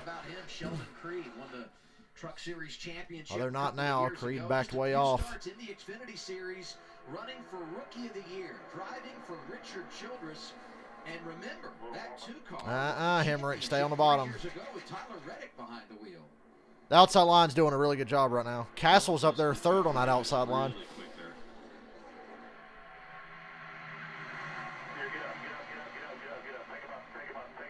Now the 11 and the 16 surge ahead of everybody. Now they control it. Go to the top, string them out, run them single file to them final pit stops. Hopefully, for their sake, the race goes green all the way. Because if it doesn't, then you'd have a problem. Chris Zima just checked in with him. He's doing fine. Okay, got the job done. And I tell you what, Chad Knaus, can you believe he used to go over the wall? Huh? Look at this. These guys, Season 2 is mine. Season 3 is yours. I was trying to make sure that it didn't override it because it didn't let me select a just slot. amazing. Honestly, I'm glad I don't have to do that anymore because I don't have it in me. And we all knew he was okay because he was carrying the jack, and then the car went up. So it was like, well, he must be all right. He's doing his job over there. I was down in practice the other day with our guys practicing with the monolug stuff, getting ready for the Cup race tomorrow. And they're like, hey, get down here and try that. I was like, all right, I'll get down there and try it. I just may not be able to get up. You hear those crew chief terms, monologue, except everybody else. Yeah, I doubt the Xfinity race goes green. But stranger things happen. Didn't it go green when Michael Annett won it? When Michael Annett won here, that entire 3rd stage pretty much went green. So it's possible. If they just get single file and ride like they're trying to do right now, it could happen. Maybe one of our guys up pit road could probably tell us about that. They can feel the humidity probably settling. Hemrick, AJ, Gibbs, Creed, Landon Castle, Brandon Brown, and Herbst. The humidity up there picking up. Yeah, Chad, that's what I was going to tell you. Like Hemrick has pretty much owned this entire race. It's going to go however he wants to make it go, probably. want you to make that last adjustment to help our guy, you know, make his move at the end of the race. My question for you is, what are we doing? What are you going to do with your group at Hendrick tomorrow to let your spotters know what lap we're going to pit on so we can coordinate it up here? Because if we're within 3 to 5 laps of a window, we got to start getting together. We got to start making sure we're standing together and know when we're going to tell our drivers so we don't let the other manufacturers know. So talk about the relationship you and I. Man, look at that run AJ, or not AJ, Allgaier had through the middle, but nowhere to go with it. Make it as efficient as possible. Yeah, Chad, what are y'all going to do? Out inside line's dead. Austin Hill went 3 wide on Brandon Jones. As we see right now, we see a huge group of guys. Well, that was a good move by Hill. He got in front of that inside line. As you begin to Maybe the inside line's not screwed just yet. You and your spotters, That was a your nice driver move. have to have some way I to underestimated that. communicate without telling the other manufacturers, the other OEMs, or the other race teams, hey, we're getting ready to start the pit. You need to migrate down towards the bottom of the racetrack. And that could be something on maybe a second radio channel, or that could be a code word that you possibly use. There's a lot of different ways in which you do that. Hey, we're going to pit in 10, but that really 10 means 15. You know, so there's a lot of ways to go about it, and that's where the education between the driver. Oh, Sieg and Allgaier bounced off each other down the back. I talked to Jeff Mendering this morning, crew chief for Brandon Jones.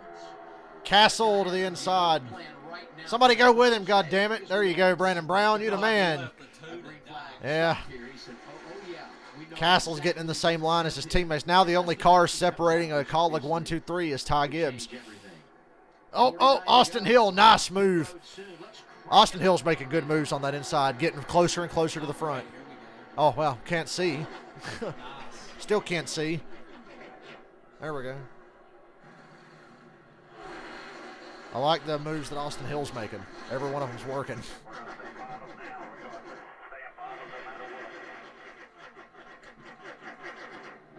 I just want to watch the whole race from turn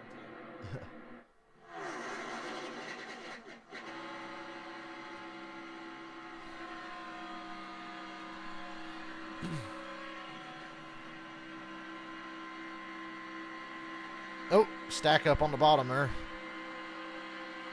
And since Drew Dollar's not out here, everybody held their line and just lifted a little.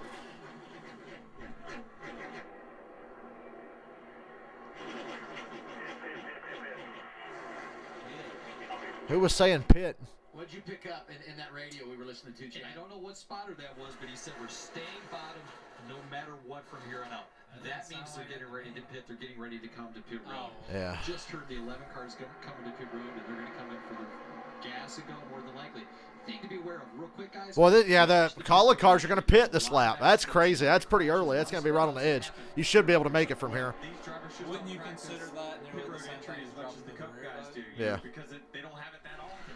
So Who's going to pit with them is the question. who knows how they set up? The veterans got a spot where they. Here we come off forward, can't see. And we cut to an onboard, so we really can't see. Colleague cars pitting, 47 Don't. laps to go. So much to manage here. Regan Smith. About 45 laps. So they're just going to First team rights running from pit box to pit box, and then on the radio, you heard Daniel Hemrick's radio. They said, "Get to the bottom, Plus stay on the caution bottom." laps, yeah, That I was mean, they're because they playing had a plan risky and formulated as smart soon as they felt like they could make it. Are they the only 3 that pitted, though? Three of their colleague racing cars in. You see it right now. Yeah, they're the only 3 that pitted. The whole pack's still out here running wide open. Gas only. They're going to lose so much time. I'm going to go to pit road. The plan appears to be executed perfectly and not surprising. You look at recent years, Daytona, Talladega, some of the best in the business coming from the colleague stables. Oh, well, there's Sam Mayer around with damage to the rear, and that's perfect. If a caution comes out, colleague cars are going to be 1, 2, 3 in the lead. And NASCAR won't throw the caution. Well, we stay green. If they'd have thrown the caution there, Hemrick and Allmendinger and Castle would get the lead. Chad, do you think this is a little early? I mean, This is a little, that's what I was thinking. I think this is a little early. I was shocked when I heard somebody was going to pit this soon. The caution would have helped the colleague cars save gas and get them the lead, so that would have been good for them. Yeah, they know their mileage better than we do, but. Well, there was an opportunity for a caution, and they didn't get it. Oh, they've owned these super speedway races. Here comes the Toyotas, and it's a mix. There's some Ford, Chevys, and Toyotas. Sam Mayer lost his rear bumper. Big pack coming down pit road here. Oh. Brandon Brown had to check up to get to his pit box. Traffic jam there on pit road, and there you see the 19 of Brandon Jones. The 54 of Ty Gibbs is coming in as well. Remember, it's Gibbs' first ever super. This is really premature for pit stops because what if the race goes to multiple overtimes? Justin Allgaier in the pit box. They wanted to pit one lap ago with their teammate Noah Gragson. Didn't get the message to him in time. Gonna lose a little bit of time because of that. Communication from so many corners of the world is the end-all, be-all when it comes to racing here. Give me a caution in about 20 laps. Here comes another group of cars pitting. Alfredo, who exits the pit lane. It's Josh Berry in the 8 leading this group onto pit road. These stops will come. Damn, whoever that was had to be speed. Is that Kaz Gralla? Oh, Jesse Awuji. I can relate. Jesse Awuji had to be speeding. Only he avoided the grass. He looked like Rusty on that fucking race I did last night in Thunder. Yeah. His dad won a winner 20 years ago, the Daytona 500. And it all cycles through, leading this race, the 36 of Josh Bilicki. Tommy Joe Martin. They've not pitted yet. Vargas, the teammates at JD Motors. You got Ryan Vargas, Tommy Joe Martins, and Josh Bilicki. The guys that come later, even though they come with a smaller pack, they gain so much time on entry to pit road because they're not having to navigate traffic. Now, what we'll be interested to see is where the 8 comes out because now he won't have drafting help as he leaves pit road. And, you know, we really underestimate having someone on your bumper while you're accelerating, how much time you can really gain on pit exit. Yeah. And these are all drivers that haven't pitted. They have to come, but they're not really. Look at these guys racing hard for the lead for no reason, costing themselves time. This group of back markers that haven't pitted are racing hard for the lead for literally no reason. They would all be smart to just get in line and make time. 21's going to be leading. The 9's going to be right in there. So that says that those guys actually got. Yeah, Austin Hill got the lead. Gregson second. Creed third, and then you've got Allmendinger, Castle, and Hemrick. So now I'd say the winner of the race is going to be the Kala car that's leading. So Allmendinger's the guy now. Yeah. He's losing touch with him. For what could very well be their final stop of the night.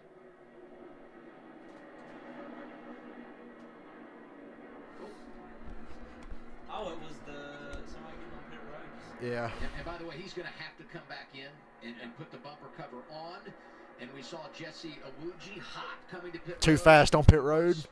No shit. Can I say that? I want to know about how much. The 2 just came down a little bit, and of course he's got to pit as well, so he's got to get off the racetrack. But surprisingly enough, when you come to pit road, you don't want to decel or brake on that line. That paint has a little less grip.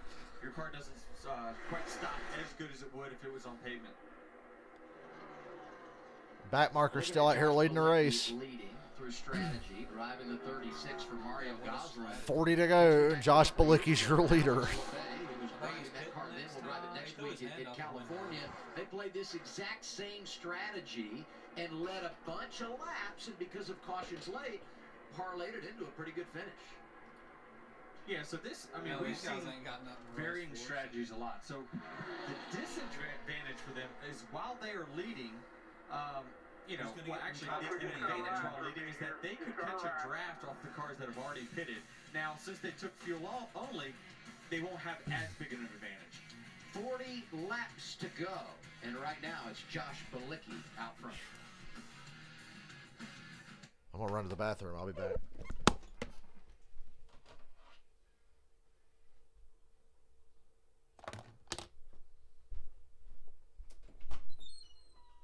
Never mind. No, I won't. Somebody's taking a shower. I can hold it. But I ain't fucking thirsty.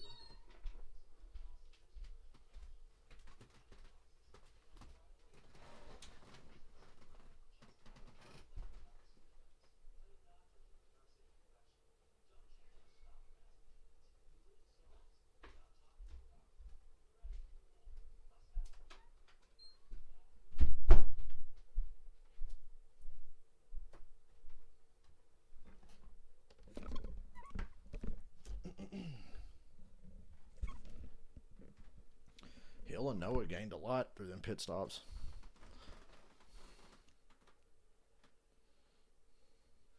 They'll kill each other, I guarantee. Like Hill and or Noah, one or the both of them will end up junked at the end of this, doing something dumb.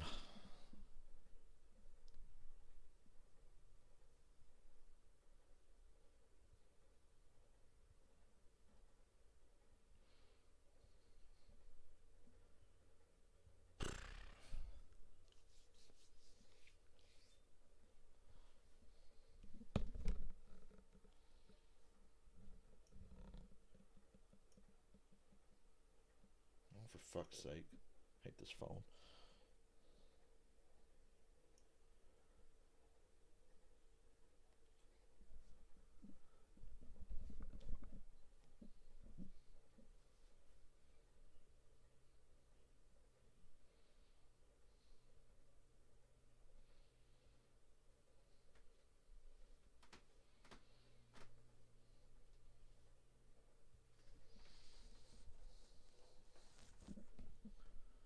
Longest commercial break ever. All I can hear is the PS2 going. Yeah. I feel like I'm in an office printing papers right now, just waiting. Last night we were playing Friday the 13th, and my friend Ellie, she has a sewing machine, and during breaks she'll start sewing shit. And she had the sewing machine. You could hear that thing going, rank it. Somebody's like, yo, turn that shit down. She goes, just because you fucking said that. And she said her headset right next to her. It was like,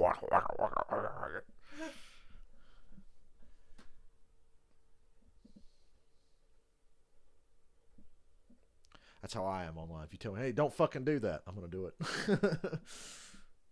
Because we are petty. We have a debris caution. This changes nothing. Save gas under this caution, especially for the collie cars who have a lot of speed, burning more gas, and pitted sooner than everybody. So the back markers that were leading will have to pit. So Austin Hill should inherit the lead. Debris was off of Mayer's car. What a surprise. Of the group that made pit stops under the green flag. That stubborn bumper cover. And Chad brought up a great point during the break that, you know, the great part about the strategy is that these are the cars that stayed out. They were vulnerable to losing the draft through a pit cycle. You know, so this actually works out well for them. Now they're on the same. They're actually going to have more fuel. So if we get into green white checkers, they don't have to pit anymore. And now they're part of the lead pack. Heartbreaking. Pending unfortunate events, those back with the window blew out, like 5 laps into the race. Chris, my sponsor's made a few appearances. I don't know how many accounts he has.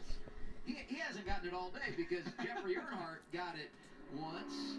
You had Joe Graf Jr. get it once, and now Jesse Awuji, who got that speeding penalty, is in line for the free pass. I'm willing to bet by the end of the night, we're going to say, and back on the lead lap is Anthony Alfredo.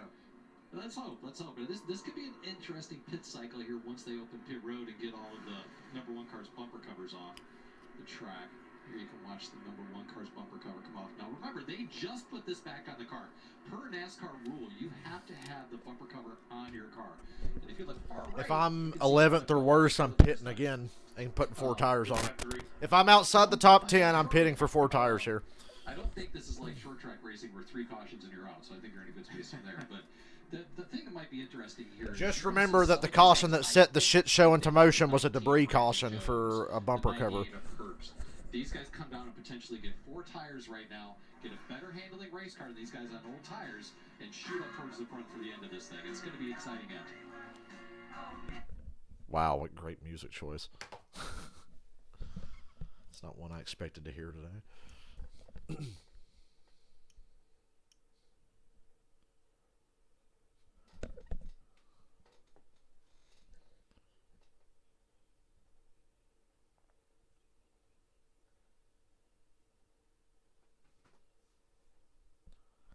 Good TV time for those back markers that were up front. Oh,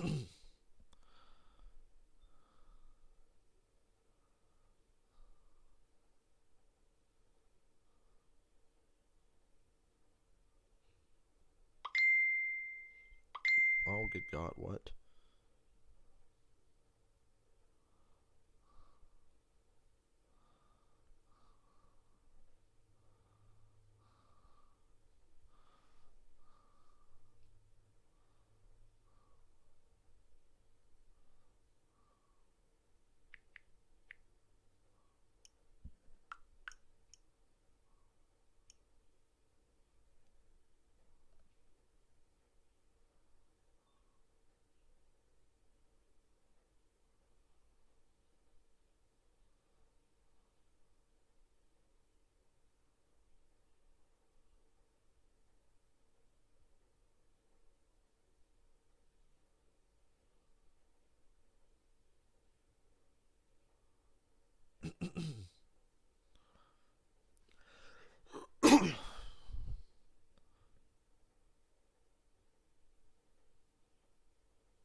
Can't wait to get home and make 300 fake YouTube accounts to sub so we can get to 1,000. Yep. We got to get on that. Open up a button so you don't get mixed up. Just make them on different web browsers so they're easy to keep up with. Internet Explorer, Microsoft Edge, Safari. I primarily use Chrome, which just kills performance on your computer. I really need to switch to Firefox. I was using Firefox for a while, but I got all my shit saved on Firefox and Chrome. 68. Yeah, you put a sweater on, Chad. We use one of those websites that gives you I'll wear a sweater vest in a heartbeat, bro. Feel like a 50. Bobby Allison. I made an entirely new identity, and they still said I was banned on Busted. 78, and that's what happened. So I just got to do the new identity on somebody else's internet. Pit stops. Let's see who comes. We know the front five have got to stop. Anybody else, Vince? What a great day it's been for that 6 car and that team. JD Motorsports driver Ryan Vargas. Yeah, like I said, if you're further back, get 4 tires. He's run inside the top 5 today, pitting from second. And Daytona's all about Do I think Hiller Creek can make the playoffs? Yes. In this series, they're almost a guarantee to make it. Daniel Hemrick is pitting right now, afraid that he flat spotted the left front tire on the last pit stop. They wanted to play Wow. safe. They're also gonna Daniel fix the Hemrick nose pitted. of That's the car. surprising. They said they felt like they flat spotted the tires on pit entry. So, hey, Hemrick gave it away. That just makes it easier for Castle to win when Allmendinger and him go 1-2. Get 4 tires and lower the track bar to try and help him So out. Hemrick gave the race away. Sign me up for this. 2 of the What are they fastest waiting cars on? At the back, restart They're about putting 30 tape to go. on the front of the 11. I'm here for that. Did he hit something? I think it's a good play. I don't think it's a bad play. Boy, I really got to pee. I wish I could go to the bathroom. It is never easy at Daytona, right? Hemrick's got his work cut out for him now with so few laps left. So go Castle and AJ. Really would be nice to have Hemrick there with him, though, because he's so damn fast.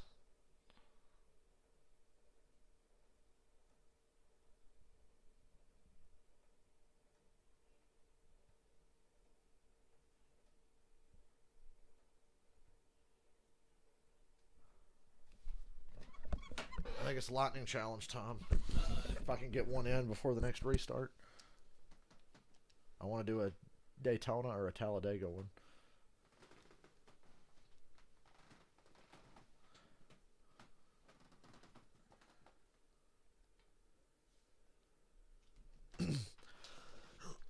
Michael Waltrip. I got to win the 2003 Daytona 500 without the aid of rain.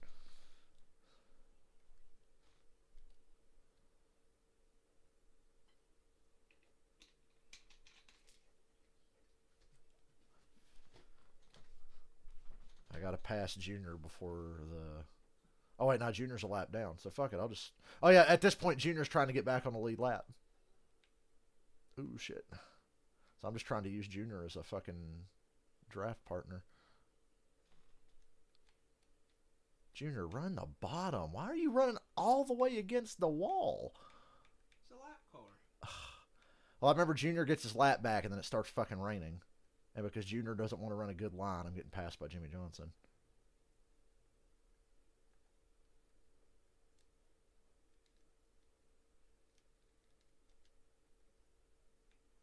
What the fuck ever, Junior. I'm not running the fucking outside wall because you're programmed to be able to do it without touching it. But if I get up there, the car gets all jumpy. So I was just going to use Junior's lap car to get way ahead. Junior got spun by Michael Waltrip in this race.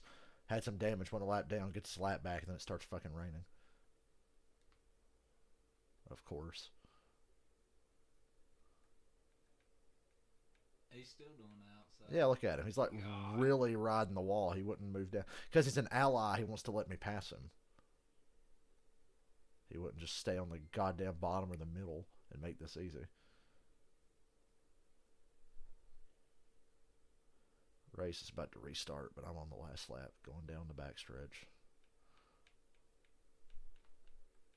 Do I need to let off the gas going into the corner? Bitch and arc. Who the fuck's lifting at Daytona? Like, are you stupid?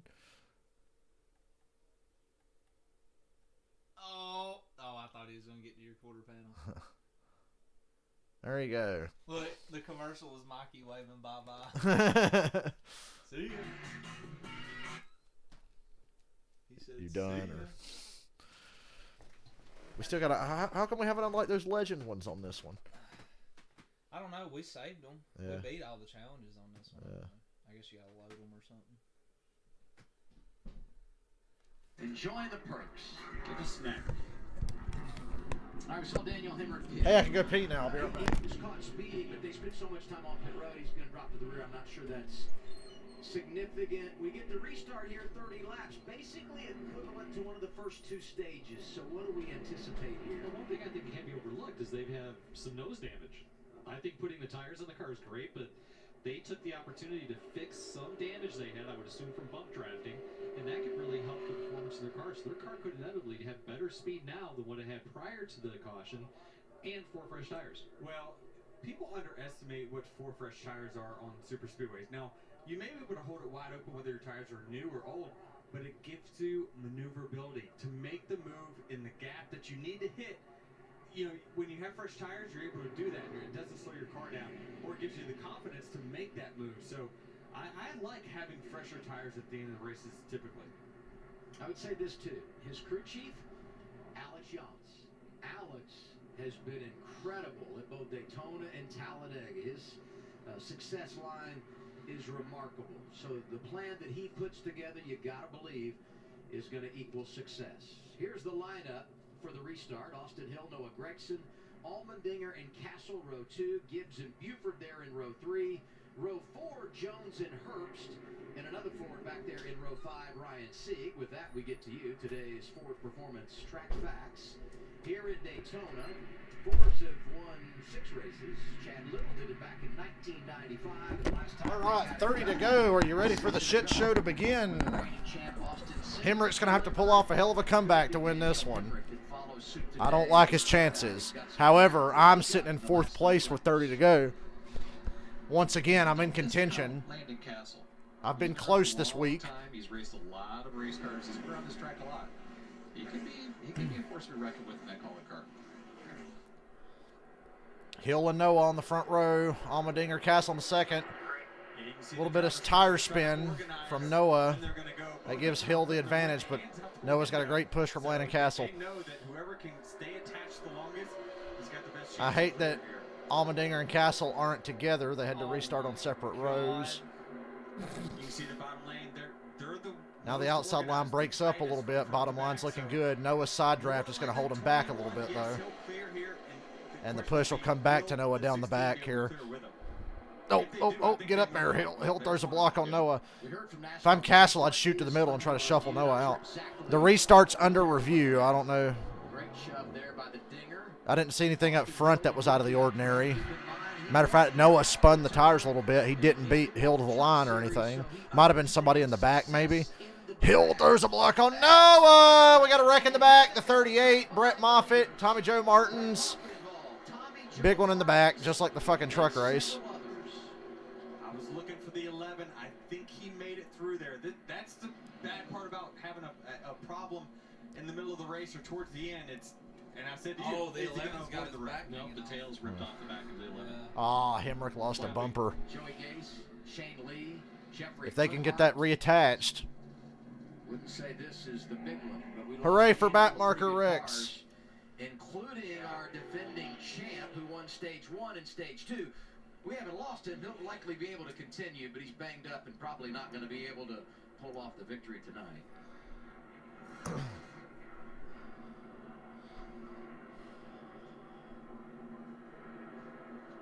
God, the 38 just lost it by himself in the middle.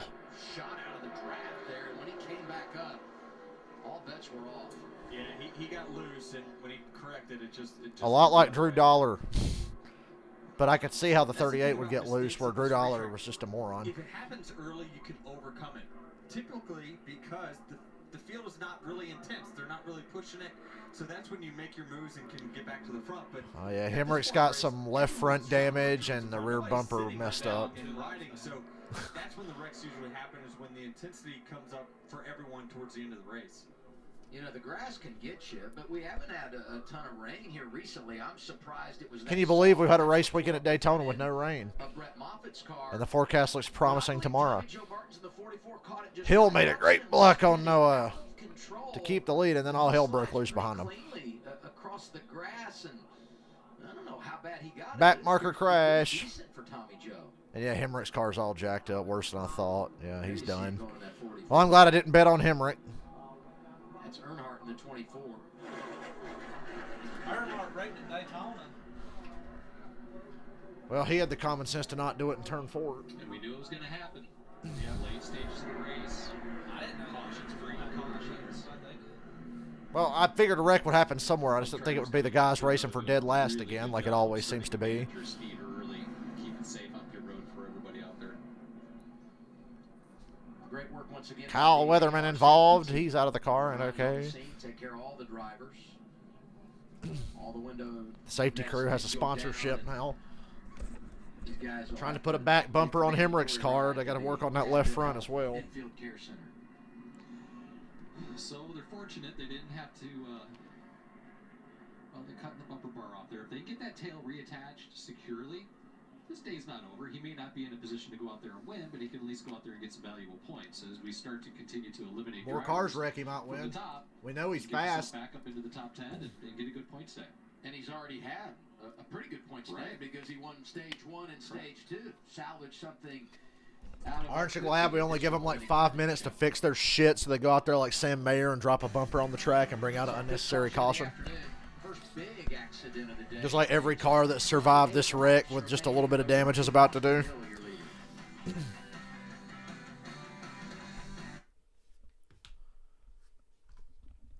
I guess we started playing Thunder again at the right time. We're going to have plenty of time to play during all these long cautions and red flags we're about to have.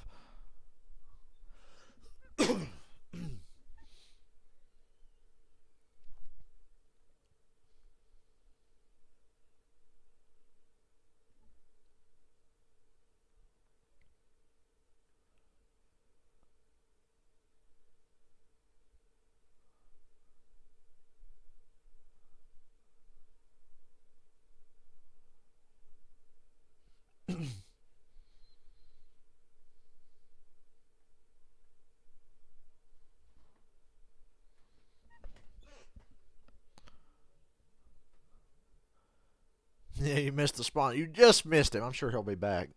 A lot of dedication to just keep coming back with different channels after I've hidden and removed and all that other stuff. Oh, he just wrecked in front of me. Oh! Wow.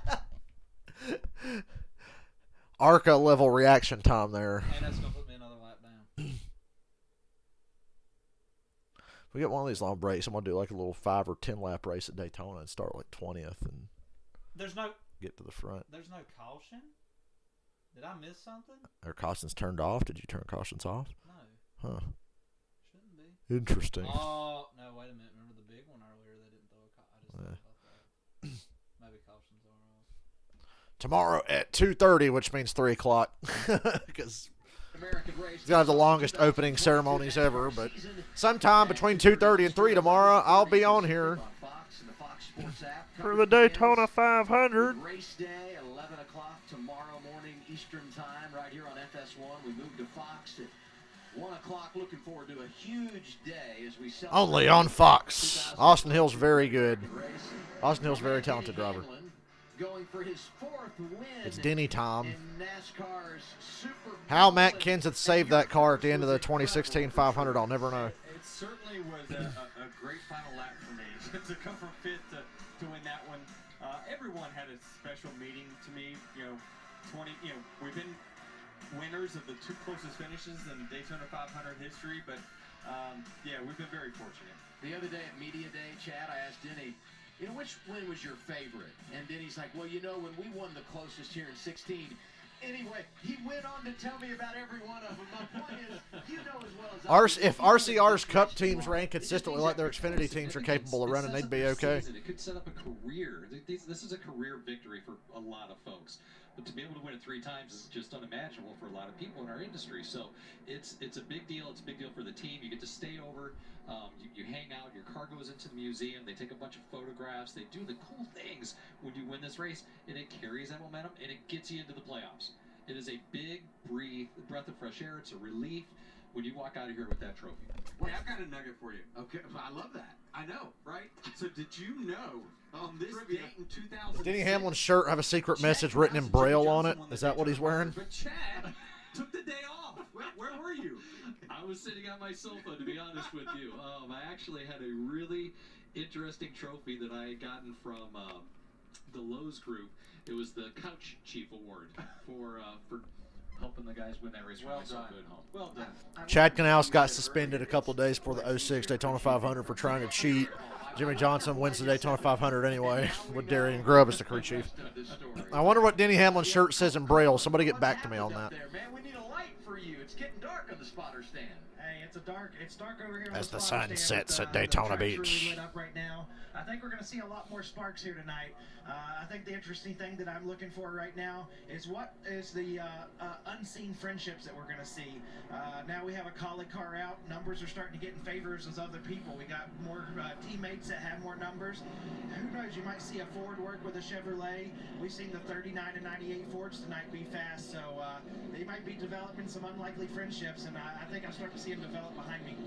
I don't know that we really bet against one another, but maybe we should pay you off here, because guess who? Moffitt, Hemrick, Jeffrey Earnhardt, Shane Lee, C.J. McLaughlin, Tommy Joe Martins, Joey Gates, Josh Williams, and Kyle Weatherman were involved in the crash.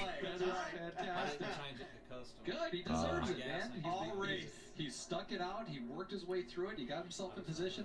And who knows what's going to happen here at the end of the race for Anthony. There you see the Ew, look at that. involved in this crash with just They're just going to leave that meat sitting there? And here's what's on the line. Cindric won here last year, and every picture the rest of the year was him in the cowboy hat after winning all the beef. Who gets to don the cowboy hat tonight? Still under caution. Jeremy Mayfield's unhappy with you. You stole his bowl.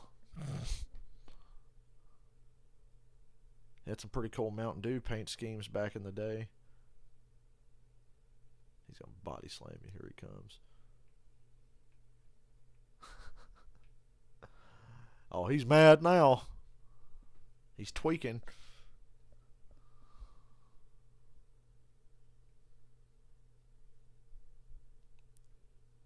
I ain't gonna catch them. I'm looking at the mini map. We've held the same distance.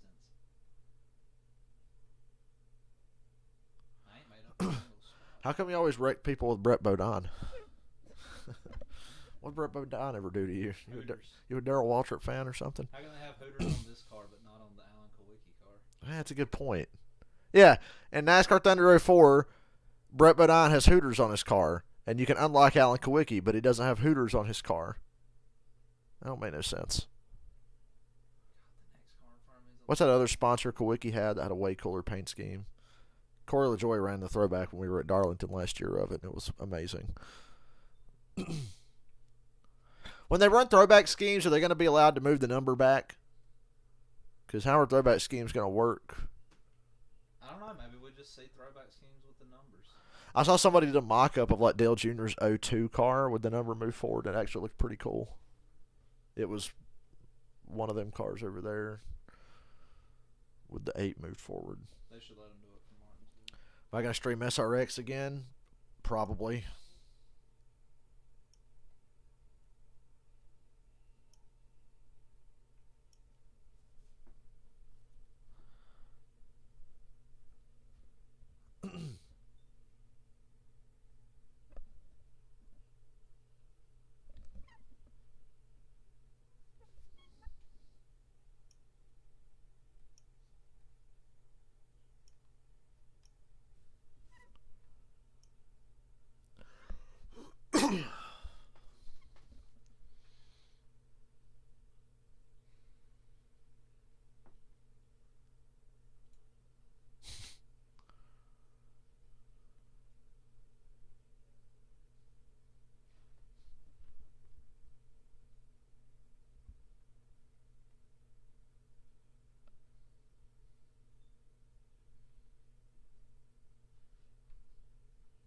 And we're back.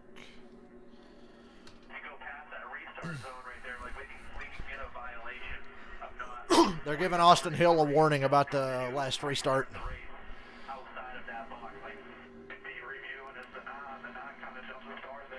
Ask Todd Dillon up at the Clash. I don't know that they'll get a violation. So, Hill, Gregson, Allmendinger, So Landon Castle, Ty Gibbs, and Jade Buford, who's still having a good run. 23 laps. You're in the lead. You want that advantage. Young driver, want to coach him up in this. The best car in the race is pretty much fucked. 23 to go. That's Austin Good Hill. start by Hill. Better push on the outside, I feel like. Hill needs to move up now. He needs to move up. Hill needs to move up in front of Noah. He does. Allmendinger to the inside. Castle, get down. There you go. Castle gets in behind AJ. You guys are fucked now. The two Colleague cars up front have found each other. AJ's leading the inside with a push from Landon Castle.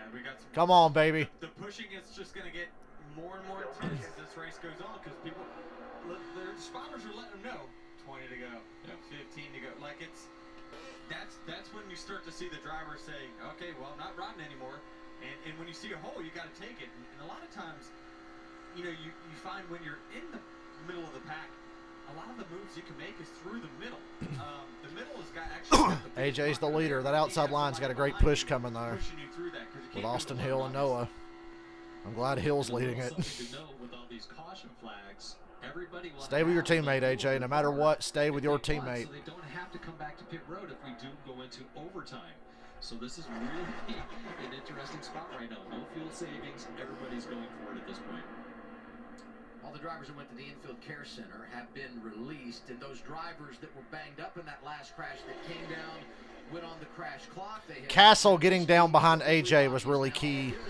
And hey, look on that inside lane back behind the two Colleague cars. Nose to tail, teammates at Joe Gibbs Racing, Brandon Jones. You got Ty Gibbs and Brandon Jones behind the two Colleague cars. Could be, I should say. Yeah, Ty, listen, Ty's a student of the 3 wide in the middle back there with Herbst. Certainly he knows that's where the wreck's going to be. So he's going to want to follow this. Hopefully it jacks up the outside line and not the inside. I think it is jacking up the outside a little bit. Matt Kenseth, 2013. Last time they won on the Super Speedway, 2014. Elliott Sadler. It's been a bit. Oh, Gibbs almost got turned blocking his teammate. His teammate lifted to let him in line. They still touched. AJ out front, Castle and Hill side by side for second. No real push in either line. But that'll change pretty quickly. They got a lap car of Awuji ahead of them. AJ moves up to block Hill. If we could get Castle and AJ in front of Hill and Noah, I'd be happy. I could relax a little bit if we could get Castle clear of them and have AJ move up too. Xfinity Series, it's as competitive as any.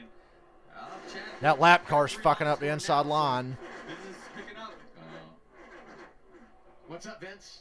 Hey, you guys were talking about Ty Gibbs and that. Not so bad though. AJ's still in the lead. Super Speedway race before today. So one of the things Chris Gale talked to me about before the race was how important it was for him to run all the laps, or at least. Oh boy, this is nerve-wracking with 20 to go. He's done a good job of that. He's run up front, gaining some great experience. That's going to pay off for him as he runs for a championship this year. Ironically, he said the same thing to me last year when Gibbs made his career. Gibbs got squirrely behind Landon Castle there. Comes out and wins the race, trying to do you better go side by side here. I'm going to fucking flip out. Okay, they do. I really thought they were going to go to a full screen commercial there for a second. I was like, are you serious? Inside line's getting jacked up now. Hill's pulling ahead again. Inside line has nothing going on. Noah went to shoot to the inside of Hill to put him 3 wide, but nothing there. Come on, Allgaier, push. Push, goddammit, push. Get Castle back to the bumper of AJ.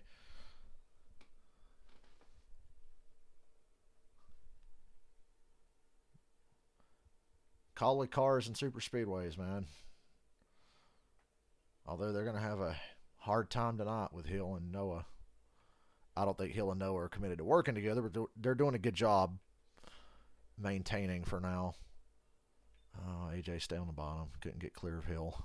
And once again, there's just not much of a push on the bottom right now.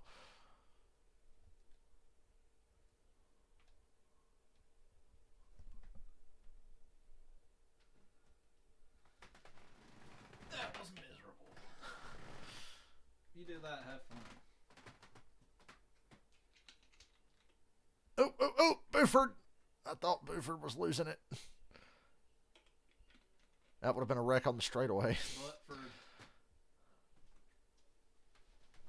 I want Jade Buford to win if Landon Castle can't win.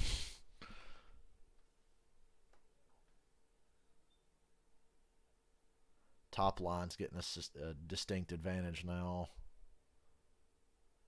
The longer the run goes, the better the top is. God, if we just had Hemrick up here. Oh, we got to move. Is that Herbst? Now the inside line's forming up again. Nobody's 3 wide, fucking it all up. Got the 48 is bottoming out. The left front splitter on the 48 is like dragging at the end of the back straightaway. Done it a couple laps in a row. Scared the shit out of me the first time.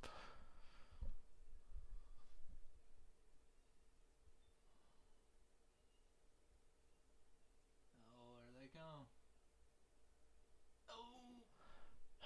Castle's not a very good pusher. I've noticed that. Laps to go for the NASCAR Xfinity Series. Or he's just not used to being in this position. Well, 6 Riley of the top 10 have never won in an Xfinity car, and the guy out You know Riley's up here. is a rookie. Yeah. So many great You got Herbst and Noah Gregson here, and Sheldon Creed's in the front pack. There's plenty of opportunity. Noah shot to the inside to see if he could go 3 wide in the middle of Hill and Allmendinger. Again, he's peeking. That's where Noah's going to make his move. He's setting it up to go between Hill and Allmendinger. Well, Castle got hung out to dry. There goes my $42.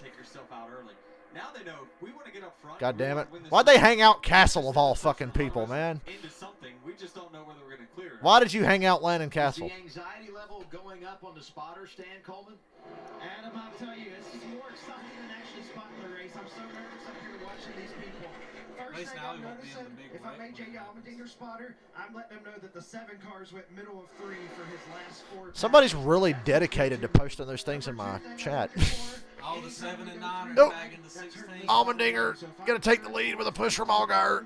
And I see 3 wide going on behind me. I'm Oh, Noah sideways down the back. Saves it. to the top, let it regroup.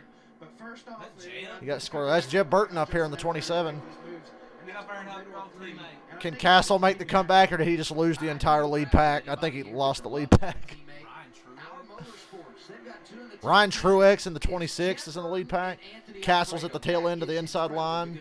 Allmendinger taking the lead with Justin Allgaier behind him. AJ, get up in front of Hill. I would rather get up on that high line and stay in front of Austin Hill and Noah. Staying in the game, not giving up, getting his lap back solidly in the top 10 right now is just fantastic effort by those guys. AJ Allmendinger pushed out front. He slides up high in front of the 21 of Austin Hill. And I think Coleman called it. The 7 of Justin Allgaier is going to be a player as things. I miss Muhammad, Michael. So what's happening too is the guys that are up top, say you're 10th, you're 5th. AJ and Hill leading the top line. Like I said, I like being in the top line. Top line no matter what. Because it's going to stay the most single file without the most movement. All that movement's coming on the bottom. Guys trying to go 3 wide on the very inside.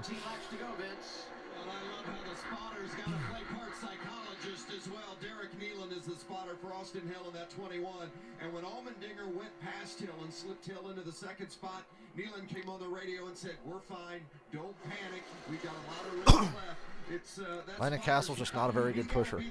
But he's also got to help the mind of that driver, especially a young Now the entire field's getting single file against the outside. See, I made the right call. I said just get up high. It'll sort itself out. We're going side by side again, coming to 12 to go. For fuck's sake. Got to pay those bills.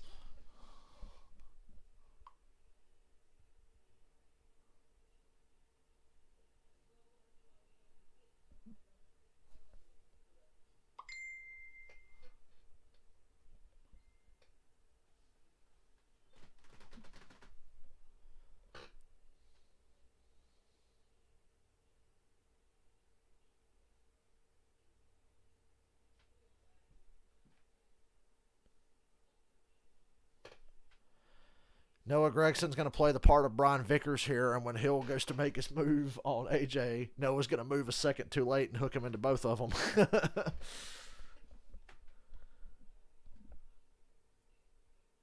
Man. Josh Bilicki's in the top 10. Oh, Thought Creed was a goner there.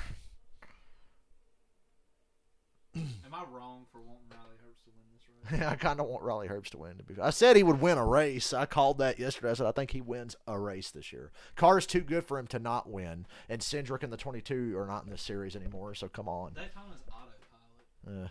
Just follow the car in front of you. Choo-choo. There's my long race. I kept hoping that when they were fucking around and going 3 wide in the middle and the runs were coming 2 by 2, I was hoping that Hemrick would get back up here. He looks like a dunner. His car's just beat to shit. I was hoping somehow, some way, Hemrick could slip his way back into the lead group. Maybe get back to 10th or something. I could tell the 2 car keeps wanting to move out of line. 10 laps to go. That's what they know. Everybody from 5th back just needs to jump to the bottom. Michael, I hate to root against your money like that, but I got to admit I would laugh if Noah got junked on the last lap or something just because it's Noah. And we'll have another uneventful Castle got fucking hung out to dry. Truck Series finish.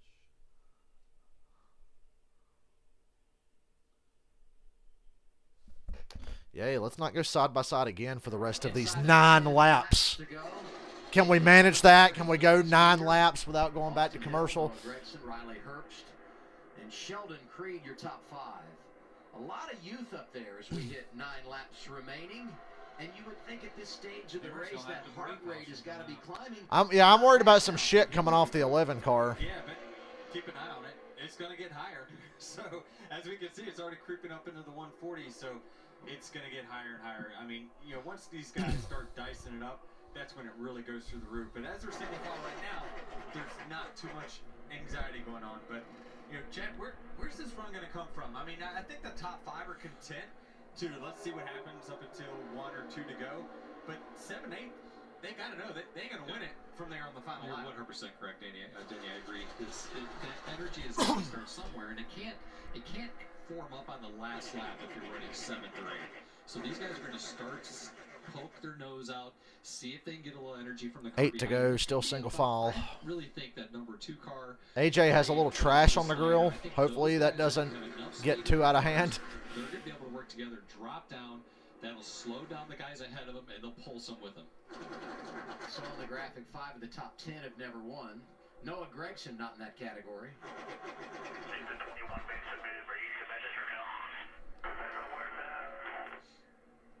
All right, so they're talking about it. I don't like that answer. Sure, I hope you maybe.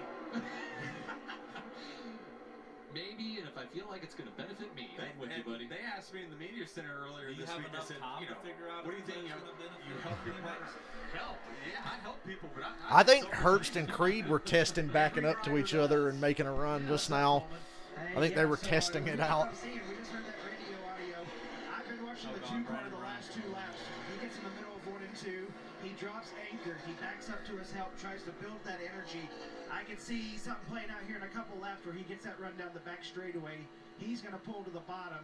His teammate's going to pull in front of him to help him finish that suck. It's going to help even more now that we see Justin Allgaier back there in 8th place, who's always an aggressive drafter. The more cars we can get to go with him, the easier it's going to be whenever he takes that big run. But I think what you need to be looking at is turn 2 to turn 3, watching the 2 car, and then watching him suck up to his teammate there in the 21. Jeff Burton leading a bottom line at the very tail end of this group. You've got to recoup, right? Jeff Burton and Alfredo, Ryan Sieg, and I think Josh Berry way back there. 68 with a big save here. 6 to go. he was using the left rear. We talked about it earlier. When you want to get a run on that top line and pull down, you use the left rear of the car in front to either create. Here comes Allgaier and Castle to the bottom. The energy. Brandon Brown didn't go with him, and now Castle's hung out again because fucking Allgaier just immediately got back up in line. So now Castle's going to lose even more spots. Oh, Jesus. Castle lost even more spots now. Allgaier pulls out a line again. Castle, Sieg.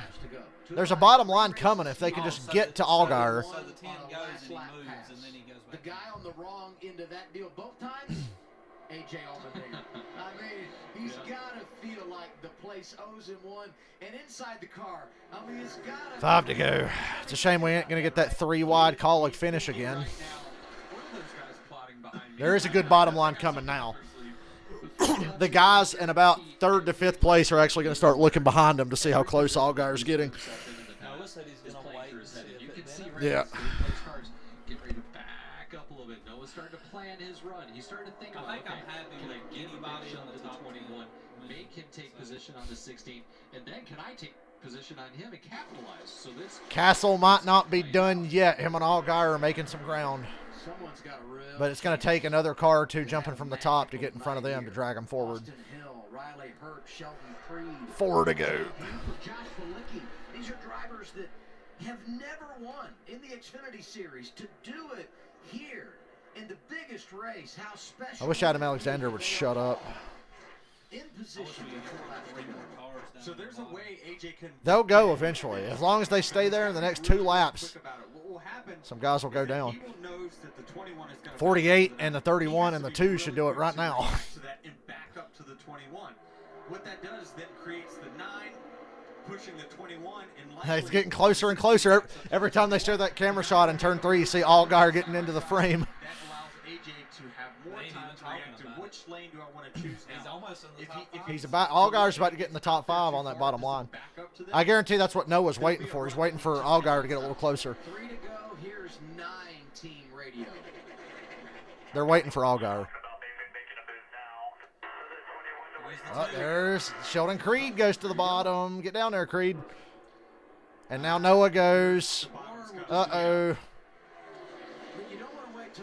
Austin Hill didn't do it fast enough, but that top line, the top line's still good. It's just the bottom line's almost even with him now.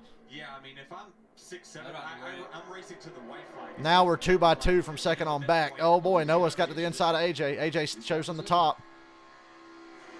See, that's what Noah and those guys were waiting for. They just wanted to get a little closer. Push is going to be on the bottom here with 2 to go. Noah's going to lead this lap. Side draft from AJ.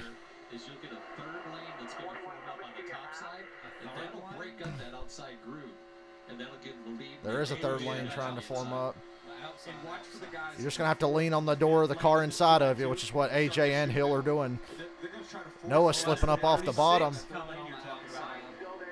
Oh. A lot of herky-jerky moves coming off of 2. Castle, look out. Oh, Castle's breaking up that inside line. He heard it a little bit. That's the 8-wide racing we love to see. Boy, it's either... I feel like AJ's a sitting duck. It's who's going to get the run quicker. Is it going to be Hill or Noah? Right now, it looks like Hill because the inside line's broken up. Yeah, inside line's broke up. Noah's going to drop back to about 4th here. He might get one more shot at this. AJ, you shouldn't have pulled down in front of Noah. You got to stay in front of Hill. Now they pulled down in front of Noah. They're 3 wide from everybody on back. Oh, Jesus. He's doing a good job of it. Make it back to the line, please. Oh, I wish Castle had more of a run there. Oh, great. Hill went. Yeah, AJ's a sitting duck now. They're all laying back. Oh, shit. He's fucked. He's fucked. He's fucked. Oh, there they go. Oh, my God. Is he okay? Caution's out. Who was... Myatt Snyder just went up in the fence. He should be all right. He's moving. He's all right. But when the caution came out, was he a hit, or did he just slip a hit as the caution was already out? I think Austin Hill won. Austin Hill wins. They got to go back and look and see. I couldn't tell. I thought AJ had the lead.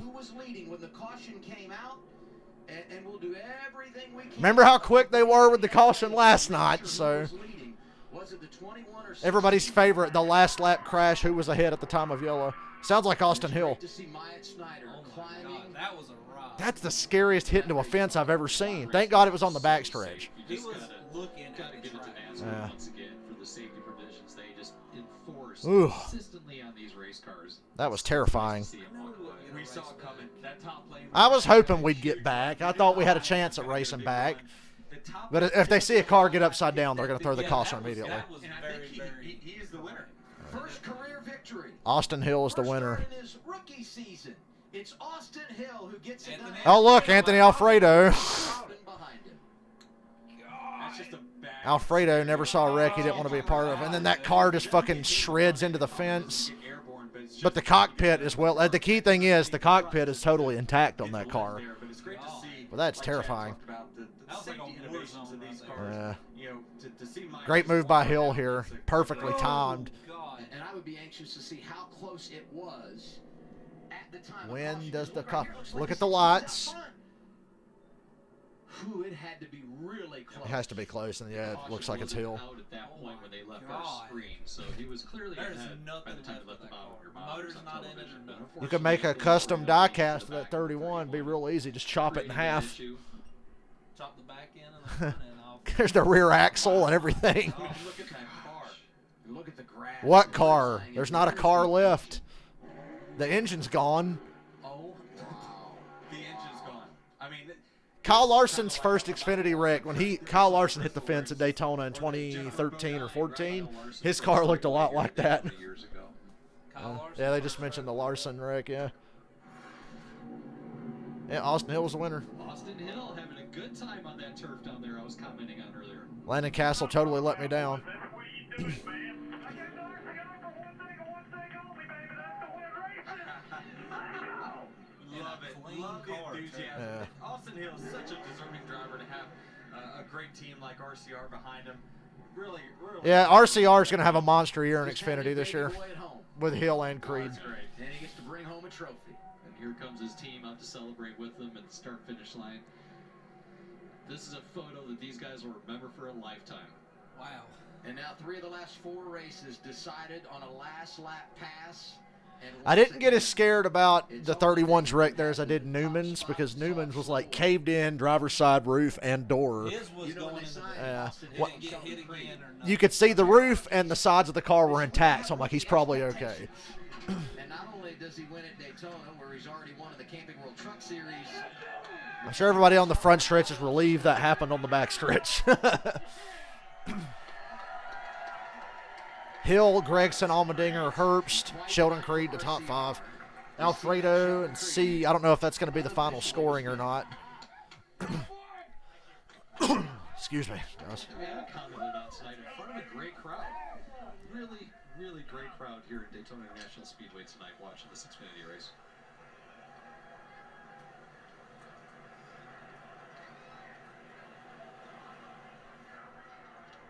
There's the motor. There it is. Anybody need a motor? There's part of one. Here's Regan Smith on the front straightaway. Austin Hill moves up from the Truck Series this year. Full-time Xfinity for the first time in your career, Austin. Second start at Daytona. It ends in the best way possible. You're a Daytona winner.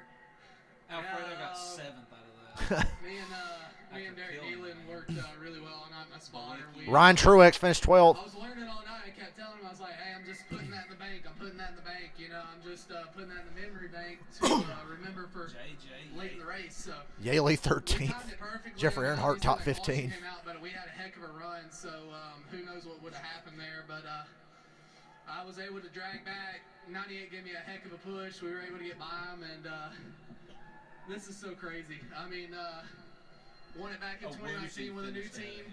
Now Wow. we're RCR first race with them. We were able to get the job done. Our Bennett United race. Look at the drone cam.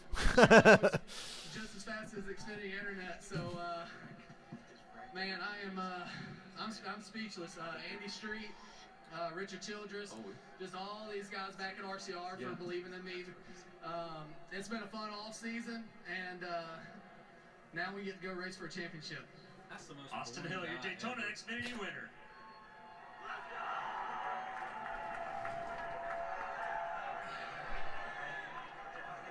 Well, I guess see you tomorrow. Maybe I got a birthday party. I don't know what time it starts. What time's the race start? Well, there's always the other side of the Between 2:30 and 3 o'clock. so close again. Probably on the 3 o'clock side. It didn't work out for you. I don't know what you got to do to get this thing in victory lane, man. But, See you later. But that was a tough one. How did that play out for you in the final half lap? I gotta keep asking my son Justin Haley some more questions, obviously, because he knows how to get it done. First of all, congrats to Austin Hill and RCR. shows the ECR horsepower that we have in these Camaros. So I don't know. I mean, I'd have to go see the replay, study it. I'm sure I will. Kept trying to block both lanes, and it looked like Austin moved up there and timed it perfect where he just got a massive shove, and I probably could have tried to really block, but I think I probably would have wrecked us if I'd have done it. You know, it's seeing there. I got to be better sometimes, not getting too far out in the lead. Yeah, AJ was the sitting duck. I think I was saying that the entire last lap, even up until the wreck happened. I'm like, he's a sitting duck. And I don't think Noah finished second. It was pretty clear when the caution came out, AJ was second. But, man, proud of everybody at College Racing. These Chevy Camaros were fast. They're always fast. Emmerich and myself, the first couple, I had Landon Castle. It shows it. You know, you put the right team together like we've shown over the last 3 or 4 years here at these racetracks that we can have a shot to win. It's just, I don't know, man. Just third straight top 5 for you here at Daytona. For somebody that supposedly doesn't like super speedway racing, you're pretty darn good at it. I don't have to like him to be good at him. Like, I've told you that. Like, I've told everybody that. I hate these races, but at the end of the day, Matt Collick says we go trophy hunting. They give a trophy at the end of these races, so I'm just, I'm happy with the night. Anytime you get out with the top 5 here at Daytona, 2 top 5s in the stages, really good points, but damn it, man. It was, that's close, but great thing. And they did correct the finishing order. Hill first, Allmendinger second, Gregson third. Becomes the 8th driver to get his first career win at Daytona. And that 21 car, 27 wins all time by 5 different drivers. Well, we had a car get airborne in the fence. I hope that does not happen tomorrow. I don't trust those next-gen cars just yet. Austin Hill wins. I guess I'm out of here, guys. And I'll see you and my favorite sponsor tomorrow. Good night, everybody. Michael, I'll let you know who I'm picking. Can't get any right. Just can't get them right. Landon Castle. Made me look like a fool.